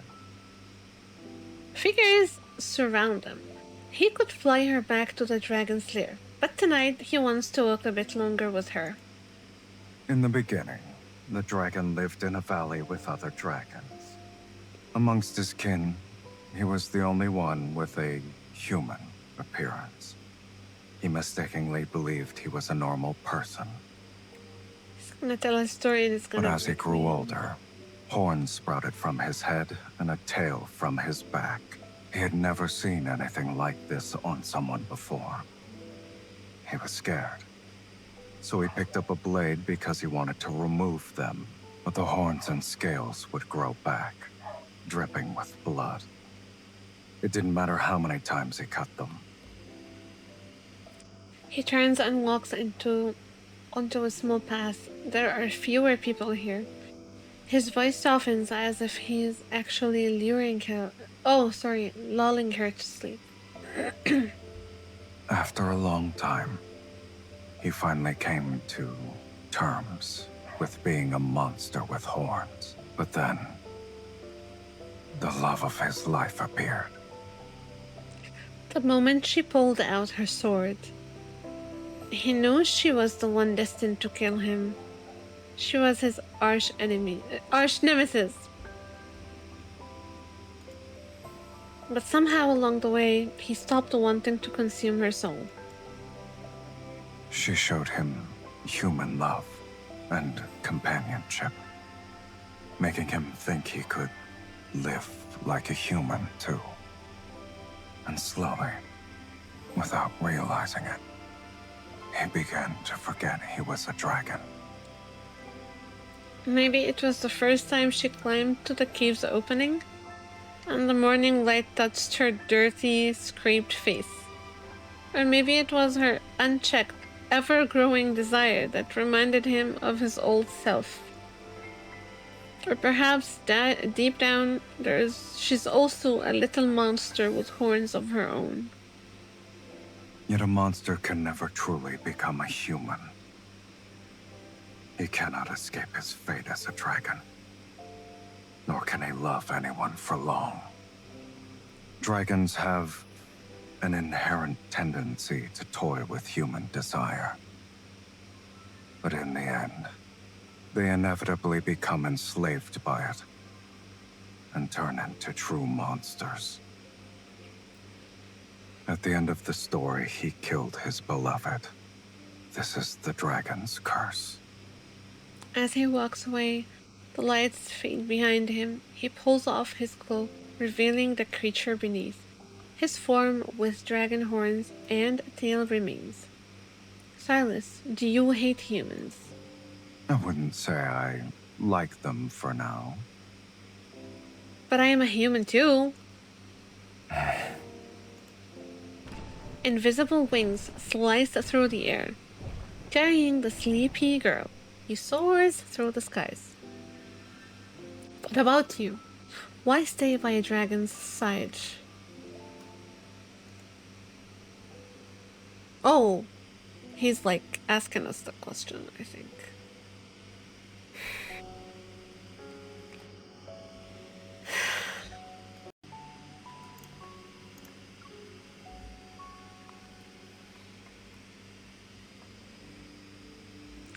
What happened that night at the tavern, along with the words we exchanged, is never brought up by us ever again. By the light of day, It became a dark, absurd secret hanging between us.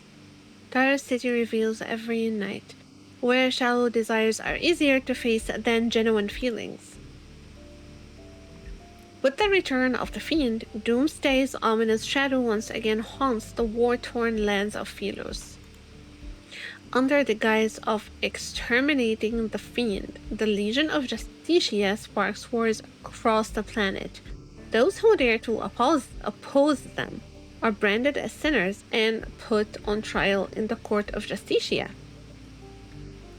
The sacred judicator's authority hangs by a fragile thread. The long-standing resentment among the people reaches its boiling point and is fueled by the Fiend's resurgence. Meanwhile, Silas and I pay no mind to it all. Our path of plunder stretches across nearly every corner of the world. But amid this feast of desires, as my thirst for revenge deepens, the cursed dark clouds gather thicker around me and the dragon, casting ever darker shadows over our fates.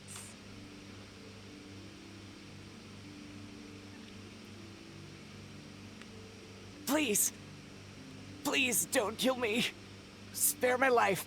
I'll do anything for you. Yes, money. I have plenty of treasures. I collected them from different places. You can find them in the inner sanctum. The key is right here. Black red mist wafts past him, and the owner of the sanctuary twitches. He falls to the ground. That's Silas. I take the key from his stiff hand, dangle it on my pinky, and follow Silas into the luxurious inner sanctum. Sanctum! I can't remember how many places we have raided. The guards and traps in this place are remarkably sophisticated. They even managed to injure Silas. Unfortunately for them, they serve an incompetent master. I bet those guards never imagined that they would be risking their lives for a cowardly impostor. Have we made quite the name for ourselves? After raiding so many places in a row, I thought you'd display some self-awareness. Silas appears disinterested, his gaze briefly scanning the treasures behind the door before moving elsewhere. Yet, his eyes linger on something beyond a nearby sheer curtain. The wind lifts the curtains and reveals a massive organ in the wall.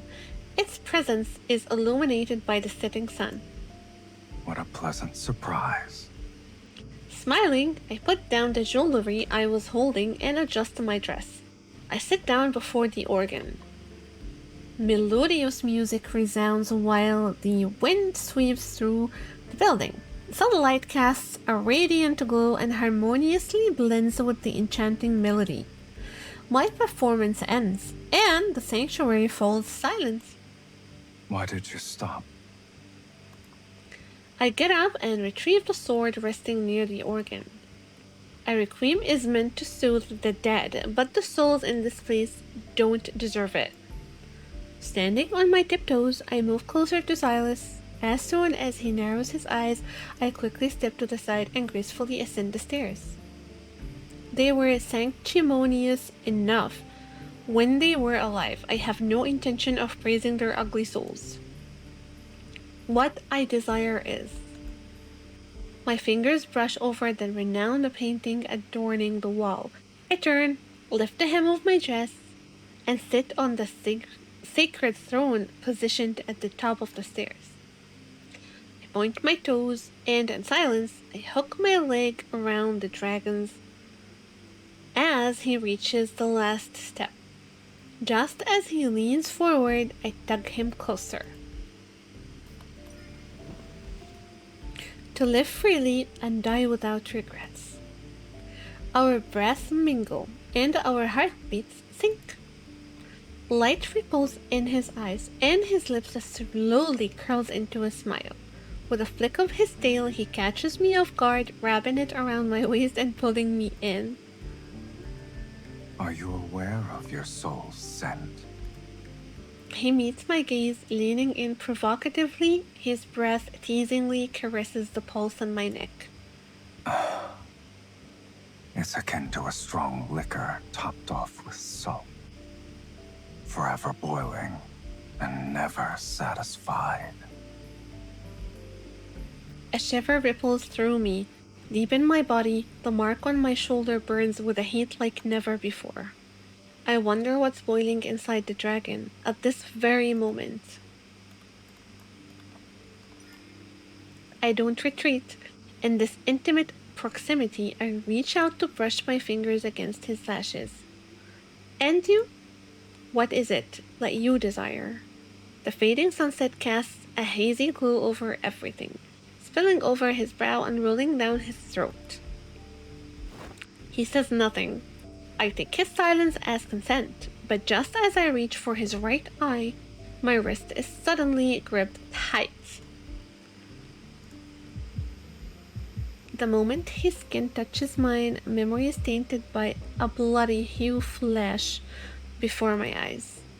A blood-stained young man turns his head in the unfathomable darkness. He seems to be...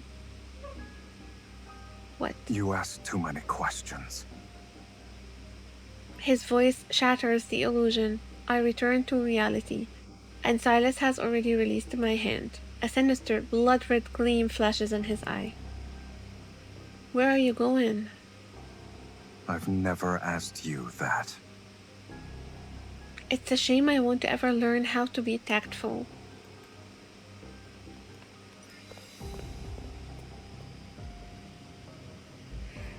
The mark on my shoulder throbs and burns. I move ahead of him and block his path. Were those guards not enough for you? What? You still want to hide it from me. I sweep the strands of hair away from my neck, revealing the mark he left behind. Whenever your hunger for souls flares up, this mark you gave me stirs too. Lately, it's been acting up more frequently. I take a step toward him. Without hesitating, I caress the area around his eye. When our skin touches again, the mark on my shoulder flares with heat, and a familiar searing pain floods through me. I stagger back, yet an inexplicable bond persists and connects me to him. Crossing the line again and again and again. Other than your desire, your audacity is boundless. Suddenly, a force erupts, flinging me several steps away. I brace myself against the edge of a table, steadying my stance. As I lift my head, I notice thin wisps of dark mist slipping from beneath Sylus's hands, which covers his right eye. Sylus, you... Thick clouds silently shrouds the sanctuary's ceiling. Half of his body sinks into the shadows, and he lowers his arm with a ragged breath. Black-red energy particles drift from the corners of his eyes, and his gaze is now completely drenched in blood red. Did you forget what I truly am? The oncoming black mist binds my limbs. Sylus's face is lost in the shadows, hidden from view. Something's wrong with him right now. Yeah, he really wants to devour our soul. The shackle around my neck suddenly tightens, and the pain from the depths of my soul strikes again. Are you going to devour me? No, you won't. I won't. Have you spun so many lies that you've begun to believe them yourself? Shall I remind you? You are nothing. You are but a soul that was fed by a fiend. No, this isn't who he really is. The mark on my shoulder grows like thorns. It tightens its grip around my body. This is really intense. My strength drains away, my vision blurs, with my senses slipping. All that remains is an empty husk. So long as I desire it, I can face that any time. My body thrashes in the vast void of near death. The chaotic screams in my mind slowly crystallize. Eat him, devour him, like the sounds we were hearing in the main story. A thin streak of golden light bursts from the mark and surges down my arm to my palm, shattering the bind that holds me. The terrifying suffocation devours my consciousness, yet something appears in my hand and guides me to strike at Sylus. Because she is his distant arch enemy.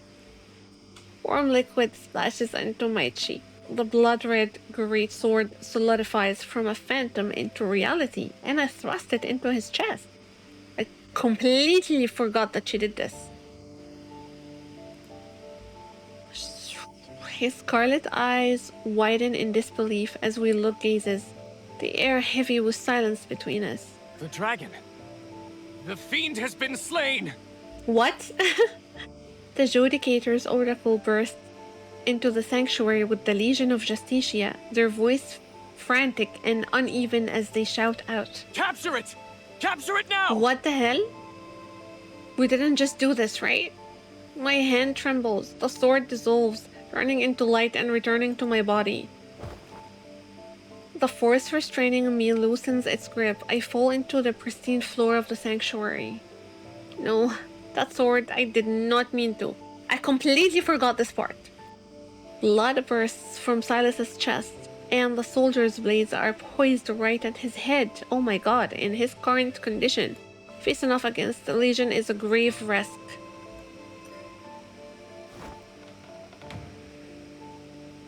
I grit my teeth, get up, and shove him past the white stone doors behind us. The doors slam shut. I turn and snatch up a weapon, pointing it at the soldiers crowding in. You saw it yourselves, the fiend couldn't best me. Anyone who steps closer will meet their end by this sword. I hope we can save him. Behind the white stone doors, blood continues to fall onto the floor. It seeps out from the cracks. The whispers of desire grow louder. The blood-red hue in Silas's vision surges and boils. His gaze is nearly drowned in crimson. Ignoring the grievous injury from the great sword, he only knows that the curse almost came true. He almost lost his mind and killed her. The boiling, nearly irrational urge to kill rages on, refuses to calm. The wounds on his body remains open, unhealed. He gets down on one knee, and sharp claws begin to sprout from the hand covering his right eye. An irresistible force pierces through his flesh and bone. It transforms into massive wings that spread wide from his back. The sanctuary's pristine bell tower trembles as a savage force destroys it from within. A roar resounds from the collapsing rubble. The mad dragon spreads his wings and surges forth before crashing to the ground amidst the human screams. Wings struggle to flap. He stumbles, a vortex stirs, nearly leveling all the buildings in its path, and then he finally flies toward the distant Taro city.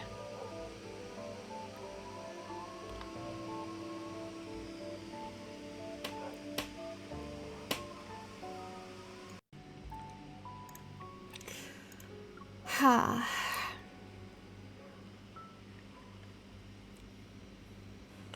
The sight of the dragon rampaging through the city and flying off toward Taro City haunts every soul that day.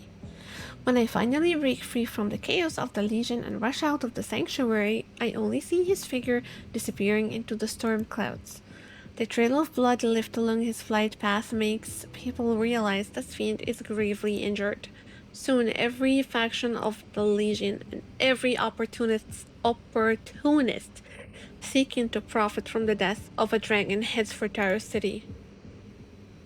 I steal the armor of a dead soldier and blend into the ranks. I make my way over to the dragon as quickly as I can. I need to reach him before anyone else does, before they try to end him.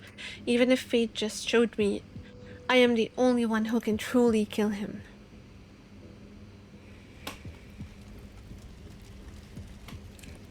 When I arrive at Taro City, I see nothing but soaring flames. The dragon's lair on the cliff has been reduced, to rubble. Then where is he?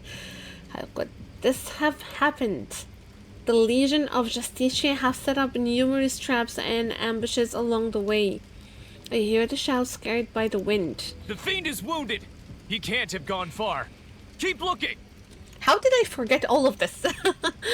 But where could he be? He's not in Taro City, and he's definitely not in the Abyss. What other places? The brand on my neck burns with a pain from deep within my soul. It's pulling the soul fragment the dragon left inside my body. My gaze unconsciously drifts across the withered forest and lands on the obsidian spire that has partially collapsed.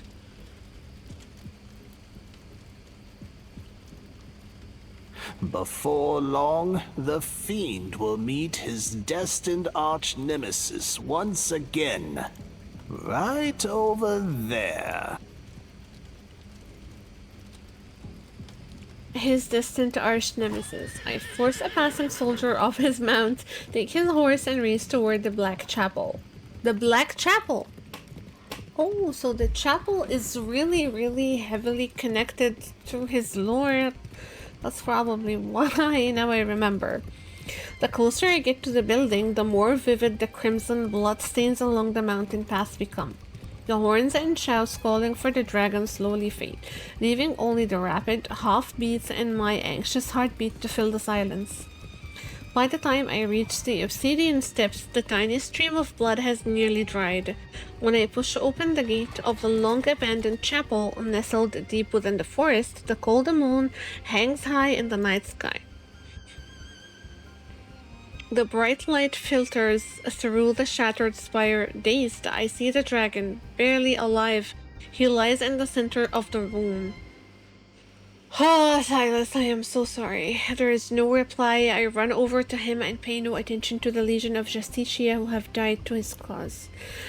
On the raised platform, the dragon's eyes are closed. His body is drenched in blood, the droplets dripping from the edge. How could this be? Aren't your wounds supposed to heal fast? I try to stem the bleeding, but it's futile. His chest. This is the wound I gave him.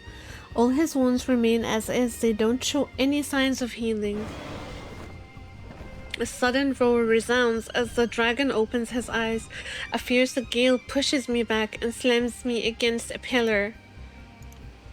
A sharp metallic taste fills my mouth. His fangs are at my neck, puncturing my skin. One more push and he would snap my spine. Sylus. You are Sylus. I cannot believe this. I'm kinda surprised. The mark on my shoulder boils with the agony only death could deliver. I suppress my fear, lift my trembling hand, and gently place it on the dragon's trembling hand.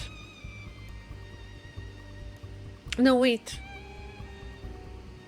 On the dragon's eye. Sorry, on the dragon's eye. A soft requiem echoes within the spacious room. The roaring slowly subsides as if something deep inside him stirs awake. The dragon begins to struggle violently. The bestial chaos in his eye clears. When the song ends, his gaze finally reflects my face. Sylus. I close my eyes and press my lips against the dragon's. A moment later, a familiar figure appears before me. His lashes flutter as he stumbles, collapsing with me onto the cold floor. Sylus, wake up. Don't fall asleep, please. Black mist spills out from every wound in his body, as if his very life is being drained away. Our blood mixes together on the slippery, cold floor. When my blood touches his chest that's shrouded in black mist, a sharp pain pierces my mind. Eat him. He is yours. Kill him. Devour. Exhilarated, my heart races. Fervent desire reverberates in my ears. My arm trembles as I raise it. Unable to control it, my hand is close to Silas's heart. Yes, use your strength just like that. My hand quivers uncontrollably. I grit my teeth, trying to shake off the voice in my mind. But suddenly, my wrist is caught. Don't know where to aim. I'm trying to help you get up. Sylus had opened his eyes without me noticing. As he presses my wrist down, a faint, weak smirk curves his lips. I can tell you. The phantom of the great sword nearly forms again. It feels like waking from a trance, and I fling his hand away, breathless. Have you gone mad?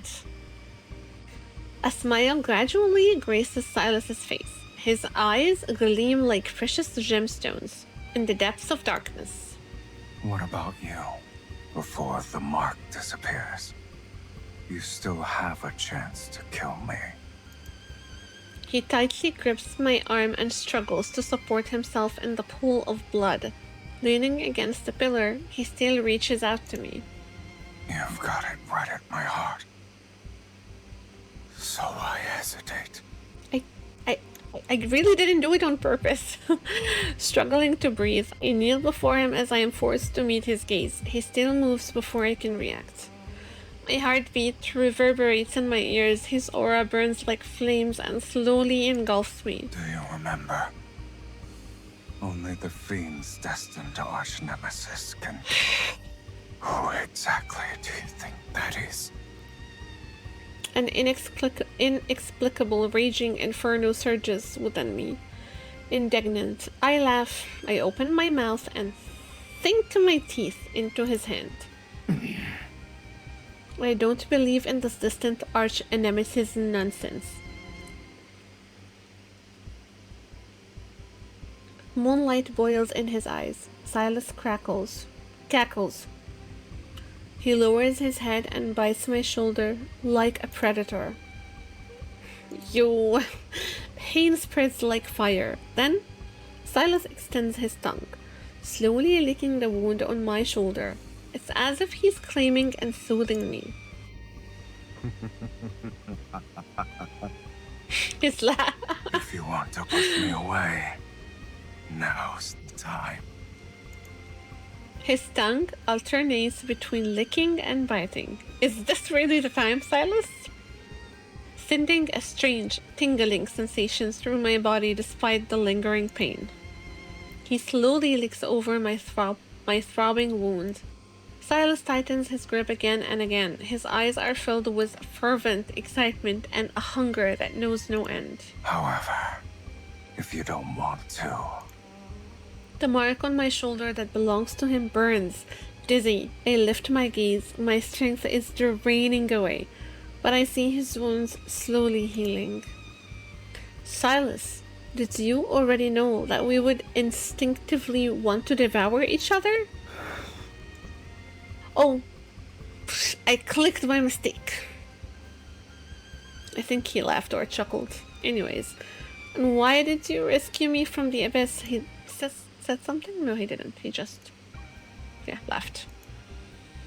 I wriggle under him, and he intertwines his fingers with mine. My hands are ensnared. And what about you? Why didn't you just kill me earlier? I freeze. In the moonlit silence, Silas raises his hand and gently touches the area around my eyes. In the darkness, a kiss as gentle as a falling flower lands above my eyes.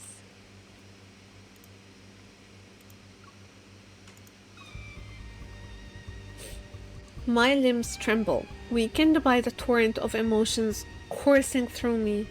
I gaze into his eyes for what feels like an eternity. The murky chaos that was once impossible to read is gone. At this moment, I can finally see his eyes clearly. The fiend will meet his destined arch nemesis again at this place. I'll admit he was correct. I told you before. that I'd give you 2 more chances to kill me. Now, you only have 1. In that instant, the turmoil in my heart settles, and I twist my hand to clasp his. You only said a half-truth. I told you before that I am greedy. I live how I want, and I hate being controlled by others. If fate wants me to kill the fiend, a warm, soft golden light spills from my palm. I press it against the wound on Silas's chest. Then I'll save him instead. Save me. Are you aware of the cost? Once we hold hands now, our lives will be bound together, along with our deaths. We must offer half our soul to the other. They'll be merged to forge an unbreakable bond. Let's do it. To share your life with a fiend. It might be a punishment worse than having your soul devoured. Will you truly not regret it? I said I will live, didn't I? No matter the cost. If following our hearts is a sin, then you and I must be the last of our kind in this world. Moonlight replaces the flickering candlelight as our hearts beat in unison. He kisses the inside of my wrist with something akin to devotion. In that case, stay by my side until the end of time. In the moonlight, the dragon's tail wraps around me and draws me into his embrace. He spreads one wing to shield us from the cold wind and the sudden midnight rain. That night, I fell into a deep sleep in his warm embrace.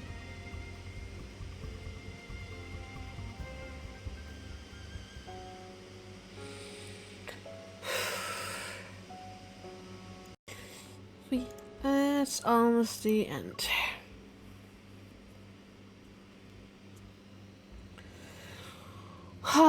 The night fog envelops me, and I feel like I am trapped in a long, chaotic nightmare. When I wake up, I am surrounded by a red valley filled with blooming datura. My arms feel heavy. I look down and see a huge, horned creature. I hold it as it dies. I don't know why I'm here. I just vaguely remember having a dragon in a pitch-black chapel. I try desperately to recall, but the last clear memory I have of the dragon ends on that blood-soaked night under the moon. Everything afterward feels like shredded fragments, incomplete and scattered. It's like hearing half of a chord meant to be played with both hands. Like a dance that was supposed to be for 2 with only 1 left to dance it alone. Maybe I am imagining things, but after half of... Oh, sorry.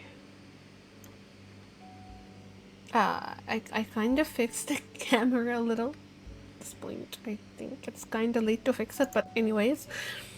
Maybe I am imagining things, but after half of our souls are exchanged, I have been dreaming of him more and more, sometimes even while awake. When I am alone, I always see him by my side. Those visions, I can't tell if they really happened, if they are just my own fantasies, or if they are his. Or maybe I am seeing the other half of his soul that's within me.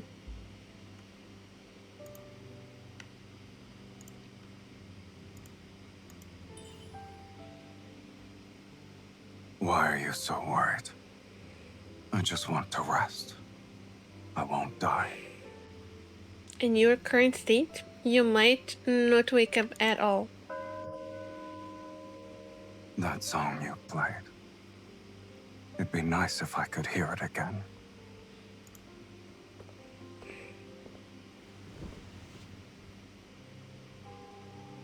The Black Chapel is like an illusion steeped in darkness. I can't remember if I finished playing that piece. But it's a requiem, a song meant for the departed. Sometimes I think we never truly left the chapel after that night. I live there with the dragon. We keep each other company, and we live a peaceful life away from everyone. On days when we tended to our wounds, we'd go hunting in the forest or disguise ourselves to shop at the market. Little by little, the chapel became filled with traces of us. On the pew, there would be the salve I mixed for his wounds the night before. By the stained glass, the sheath he made for my sword hangs proudly. Slowly, it feels like we have truly made a home here together. This black chapel is very important to Sylus' lore, and I forgot it. Oh, anyways. Wait, oh, sorry, I missed that. Hang this one a little higher and be careful with this. Don't let your horns get caught on it. Hey, I feel my body become weightless. Sylus has encircled his arms around my waist and lifted me. He puts me on his shoulder. Oh my god. This is cute. My view rises in a flash, and I widen my eyes, looking down to meet his gaze. What? Didn't you say it should be hung higher? His eyes gleam with amusement. I can't help but smile too. We're more in sync than I thought. When I raise a hand, he moves smoothly, keeping one arm steady around my waist. He doesn't falter. I hang up I hang up each decoration from the pile on the pew, one after another. As I reach inside my bag again, my fingers brush against the only item that's left. Here's the last one, but this one's different. I tilt my head and raise my chin toward Sylus. Close your eyes. My throat is itchy. He looks up. He's slightly confused but doesn't question me. Instead, he obediently closes his eyes. Sunlight caresses his hair and makes it look soft and fluffy. Smiling, I carefully place the flower crown I prepared on his head. This is so cute. I wasn't expecting much, but it suits you so well. Sylus opens his eyes. Hesitant, he raises his hand to touch the upturned petals and gently adjusts them. So you stayed up late these past few nights to make this? You didn't sleep either? He chuckles without responding, reaching up to pluck a tiny petal that's gotten caught in my hair. Do you like flowers? Yes, I guess, but there aren't a lot in Taros City. I had to scour the entire woods to get this much. The forest barely has any flowers. What do you mean? Hold on tight. Before I can finish, Sylus wraps his arms around my waist and lifts me. The air brushes past us. He lets out a hearty laugh as he spreads his wings. Guys, my allergies are kicking in.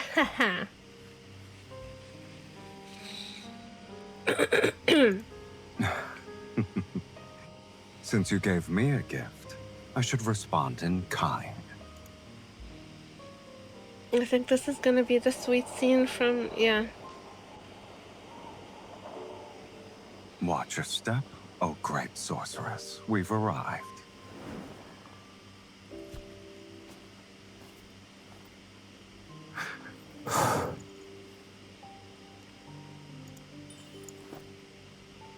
It looks so good. Oh, it looks so good. I thought there wouldn't be a place like this in Taros City, I think. What did you think Taros City was like? He looks majestic. The city is similar to its ruler, nothing... Well, you should have developed a new impression by now. Give me a second. A city is similar to its ruler, nothing but desire and blood. Okay. Just because you haven't seen the other sides of it doesn't mean they don't exist.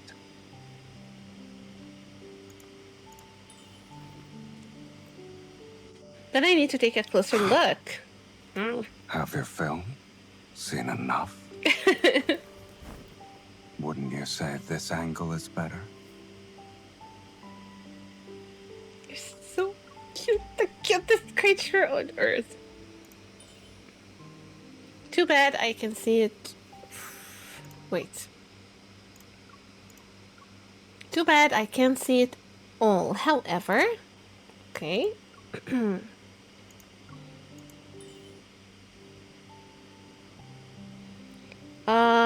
Yeah, that's not gonna work. Oh, okay.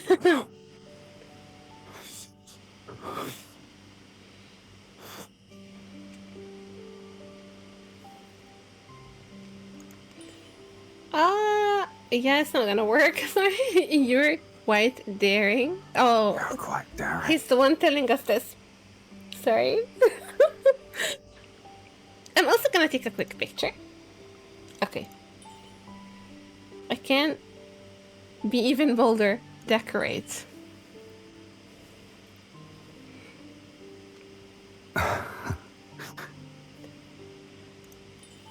Flowers suit you better than Taros City. That's the first time someone said those words to me.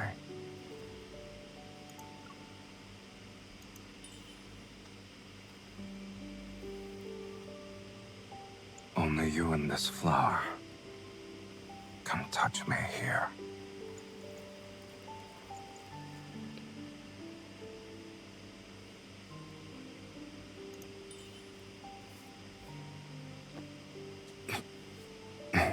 You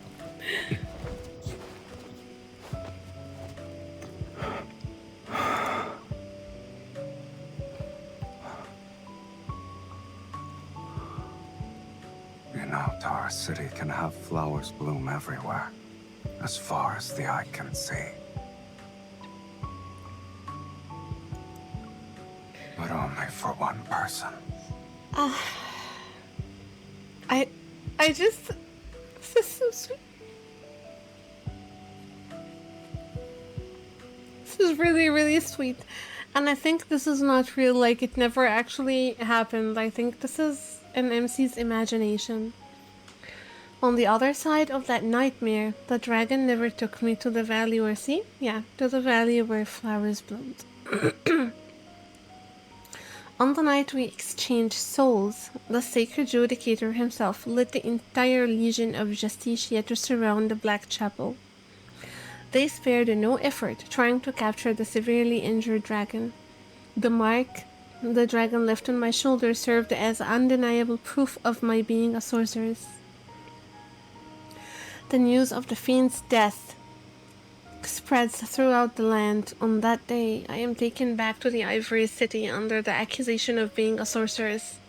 They imprison me in the courtyard behind the ruined sanctuary. Now I can only wait to be sent to the court of Justicia.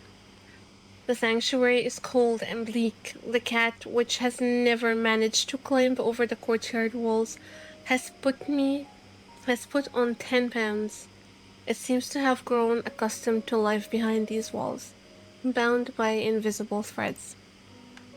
Only I know my dragon is still alive. He flies across the abyss to find me on every moonlit night. This is a secret that only I can see.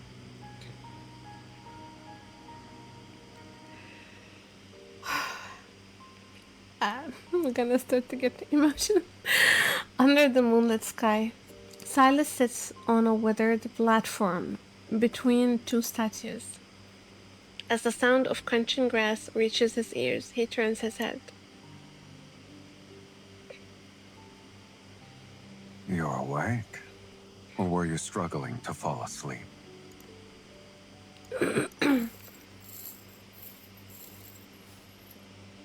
Chains drag through the overgrown grass as I walk toward him. Reaching out my hand, he gently pulls me up and holds me in his arms. I've been feeling restless. I suspect it's because half of someone's soul is being noisy in my body again. That's a good thing. Silas quickly brings his legs together and blocks my movement.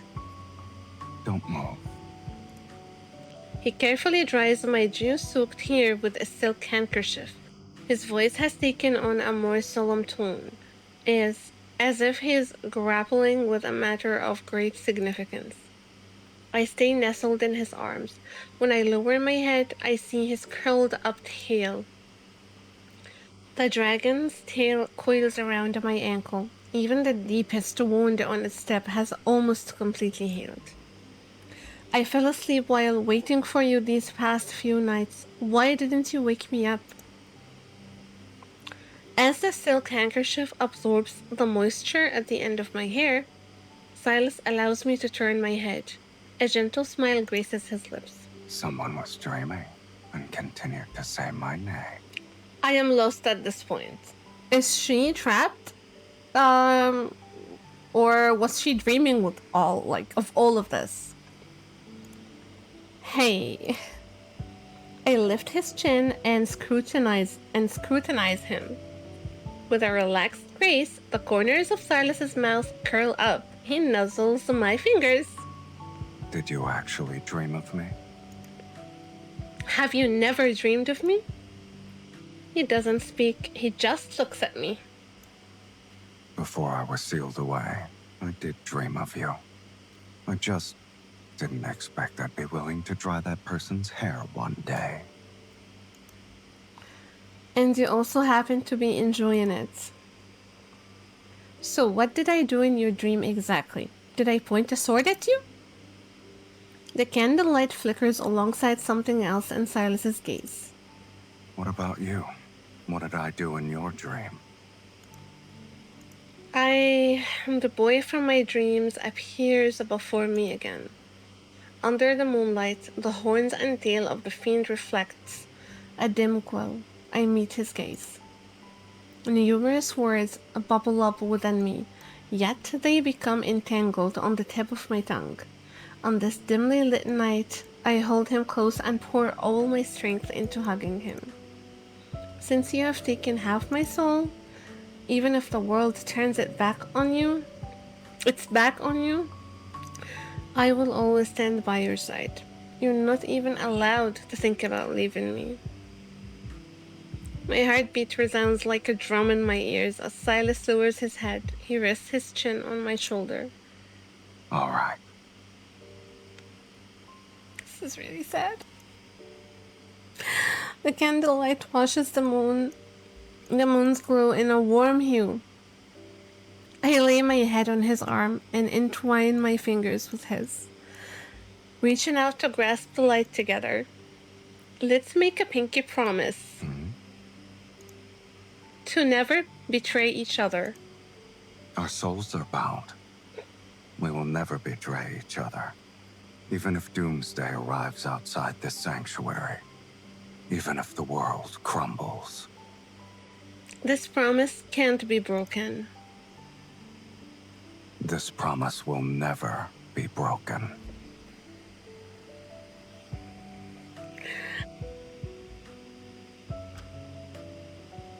I'm getting emotional.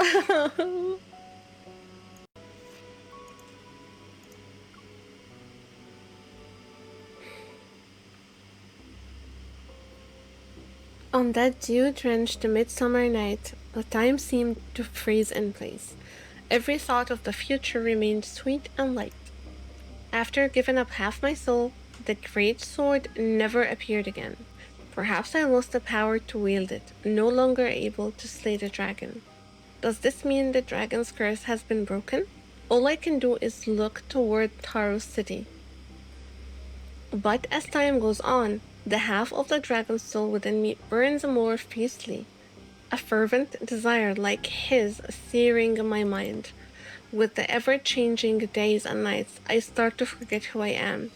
Sometimes I am the dragon, hiding alone in the Black Chapel. Other times I am a human awaiting judgment in the sanctuary's courtyard. When I came to my senses one time, I found myself sinking my teeth into the neck of a soldier who was guarding me. The courtyard grows quieter by the day, perhaps because there are fewer people left in the Ivory City. The planet is in rapid decline. Before leaving, the last soldier tells me that the dragon has broken free from their restraints. He's gone completely mad and has nearly destroyed every city. The end of the world will be upon us soon. This ruined planet will only have the rampaging dragon left. I haven't seen Sylus until the doomsday judgment arrives. They take me to the highest court of Justicia on Philos. This is crazy. So she was imagining it. The court of Justicia hangs high in the sky under swirling red clouds. Several arbiter wings, symbolizing divine retribution, stay silent as they circle above. Amidst the ranks of the Legion of Justicia, the sacred judicator, wearing magnificent robes, stands on the looming platform like a lifeless statue. An ancient voice reverberates across the planet, enumerating the crimes the dragon and I have wrought upon the world. The reason why this grand execution is being held in the first place. First crime: worshipping evil and desire, showing no repentance, letting your heart fall to corruption. Second crime: consorting with the fiend and bearing its mark, tainting your very body with corruption. Third crime: plundering wealth and embracing insatiable greed, actions steeped in corruption. Chains bind me at the center. Beyond the rattling of chains as I struggle, I hear nothing. Blood surges into my head, a restless fury rising in me, dragon-like and fierce. You are guilty on all 15 counts, sorceress. You shall be executed as a result, and it will be done immediately. With a shrill cry from the arbiter wings, a bolt of lightning strikes my soul. Struggling to keep me upright, my knees buckle under the weight, but before I can stand again, another bolt of lightning rips through my mind and tears apart my senses. With my face pressed against the cold floor, I recall the image of the dragon plummeting into the valley, his chest pierced by a sword. Sylus. I remember the dragon who likes that requiem, but I have never sung it to him in full. This is the first and the last time. It's like I am back in Taros City at night as I sit atop the dragon lair. He sits beside me and says, "Sing it again." Tiny notes squeeze their way out of my chest. They gradually forge the fragments of an unfinished melody. If you can't hear this now, someone might never sing for you ever again. Soul-piercing lightning repeatedly interrupts my song, but I keep singing, unaware that all other sounds have faded away. The entire court of Justicia falls into complete silence. Only the sorrowful requiem echoes through its halls. As the final notes fade into the earth, there is a long silence, and then, as if to respond in kind, a deep, resounding roar emerges from behind the crimson clouds. Is that a dragon? It's The dragon is here. The doomsday judgment has begun. Get her! Get the bait! Oh, we're bait. The floor rumbles as the 18 towering statues surrounding the court pivot, revealing their spearheads. The Legion of Justicia surge from all directions like a tide, the cold gleam of their blades pointing at the dragon. Only upon hearing the sacred judicator's command do I realize my judgment was actually a trap for the dragon. The flames tremble on the ground. Stone feathers launched by the whatever this arbiter wings pierce through the dragon wings, while electrified arrows from the Legion lodge themselves in his scales. The wings are nearly shredded, but no amount of damage can stop a dragon in a frenzy. It's as if he feels no pain. In the end, I am the only one left standing on this vast platform of the court of Justicia.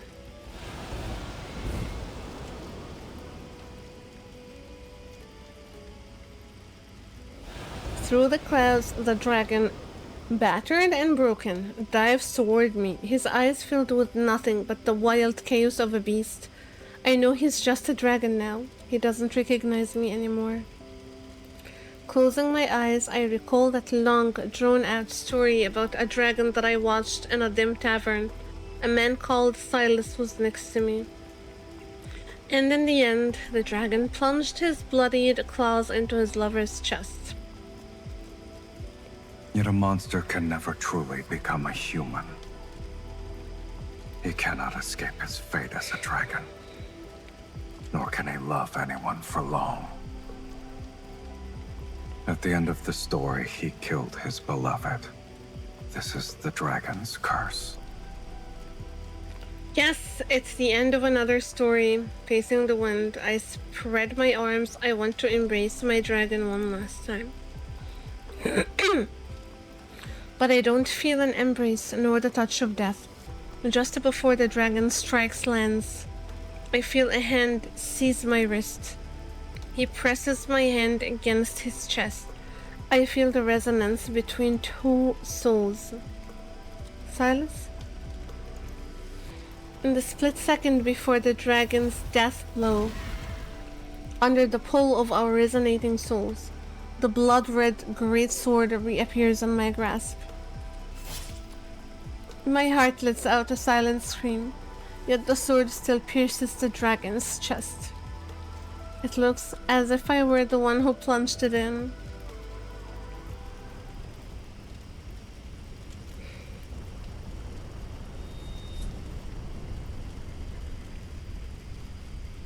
What have I done?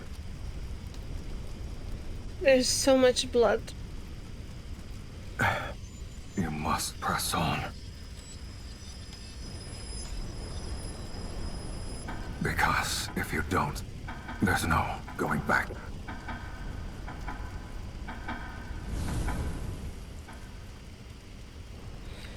If I fall, fate itself will plunge us into the abyss as it was written. I won't be able to go back.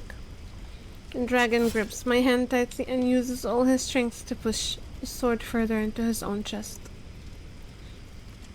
It's as if an unyielding life is mocking the curse and making a final stand against fate.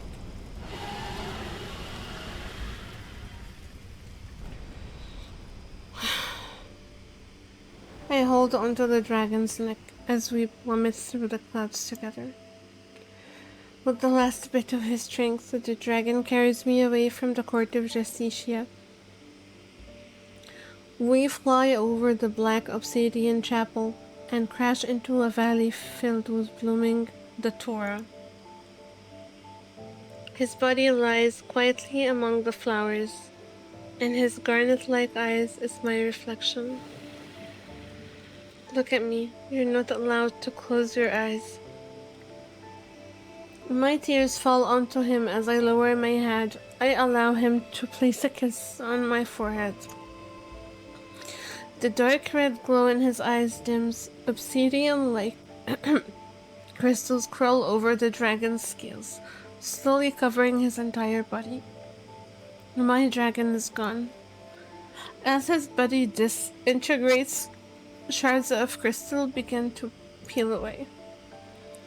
Yeah, sorry.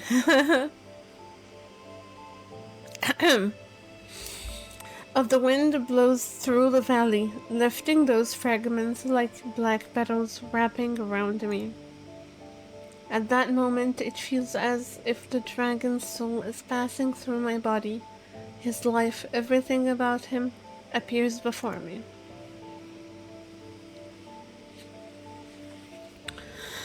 Deep within a cave, the boy who grew up with dragons tightly grips the dagger. He presses the gleaming blade against the base of his tender horn. He clenches his teeth. Blood flows down a moment later and passes his right eye that's filled with rage. It's not long before they're discovered. All the dragons are killed in the valley except for him. He's taken away as a human. But when people saw the horns growing on his head, blades once sheathed were thrust into his chest. He rolls into the rubble at the bottom of the valley. His blood boils. He doesn't know how, but he manages to stand. His legs tremble. When he comes to his senses, everyone who hurt him is already lying in a pool of blood. Black-red mist drifts from their bodies. It travels along the dragon's horns through his tail before entering the wound in the young man's chest. His hunched back splits open. From two bloody streaks, two dragon wings struggle to release themselves. They shatter stones as they suddenly unfold. The curse he once despised has become his strength. He doesn't hesitate this time. He flies into the depths of the valley.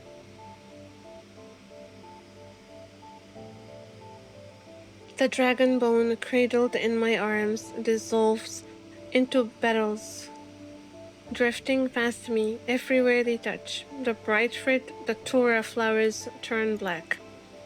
I smell a floral fragrance. Is this the scent of his soul that carries a faint, scorching bitterness? Sylus, my beloved, was born into apocalyptic terror. People cursed his existence, fabricated his sins, and celebrated his death. Only one person ever gazed into his jewel-like eyes, embraced his burning soul, and sang to him in the night wind. He had already etched the traces of his existence deep into my life. Yet his retaliation against fate pierces my chest like a sword. Sylus, I curse your soul. He says the best way to punish someone is to let them live forever. I curse your soul to never fade away. You will always be tied to me forever. I pinch the last black petal as if grasping the final piece of his soul. This is my curse. Only I can grant you a true death. From the depths of the valley, a faint dragon's roar echoes. The petal flutters, drifting far on the wind like a dragon returning to the clouds above. I feel something sprouting from my head like tender branches. Sharp pain pierces my spine as a dragon still replaces my tailbone. I walk into the valley that once embraced him. It is only after my dragon has gone that I finally become one with him.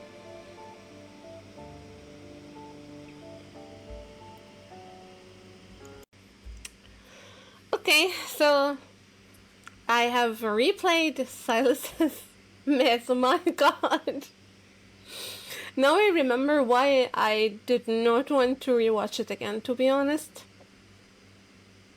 It's one of the most difficult myths to like read or play through or like watch because it's very sad, to be honest. This one remains my favorite myth. Even after the others has come out, it's still my favorite. It's a very strong story. I now remember a lot of things because I had forgotten like the Black Chapel and all like other things, other scenes and other like parts that connect to Sylus's lore. I honestly had forgotten, but now that I remember, a lot of things makes a lot of sense to me. I enjoyed this, even though it truly it breaks my heart. It's hard. Anyways, so yeah. You guys tell me what you think of Sylus's Beyond Cloudfall. I would like to honestly know your opinions about, this myth as a story. That's it, guys. That's it. I think I am done. I'm done. I need to rest now. Thank you guys for watching. I cover Love and Deep Space. If you are interested in my content, please do consider subscribing to my channel, and if you do like my videos, please do consider leaving a like. Thank you so much for watching, and I will see you in the next video. Bye!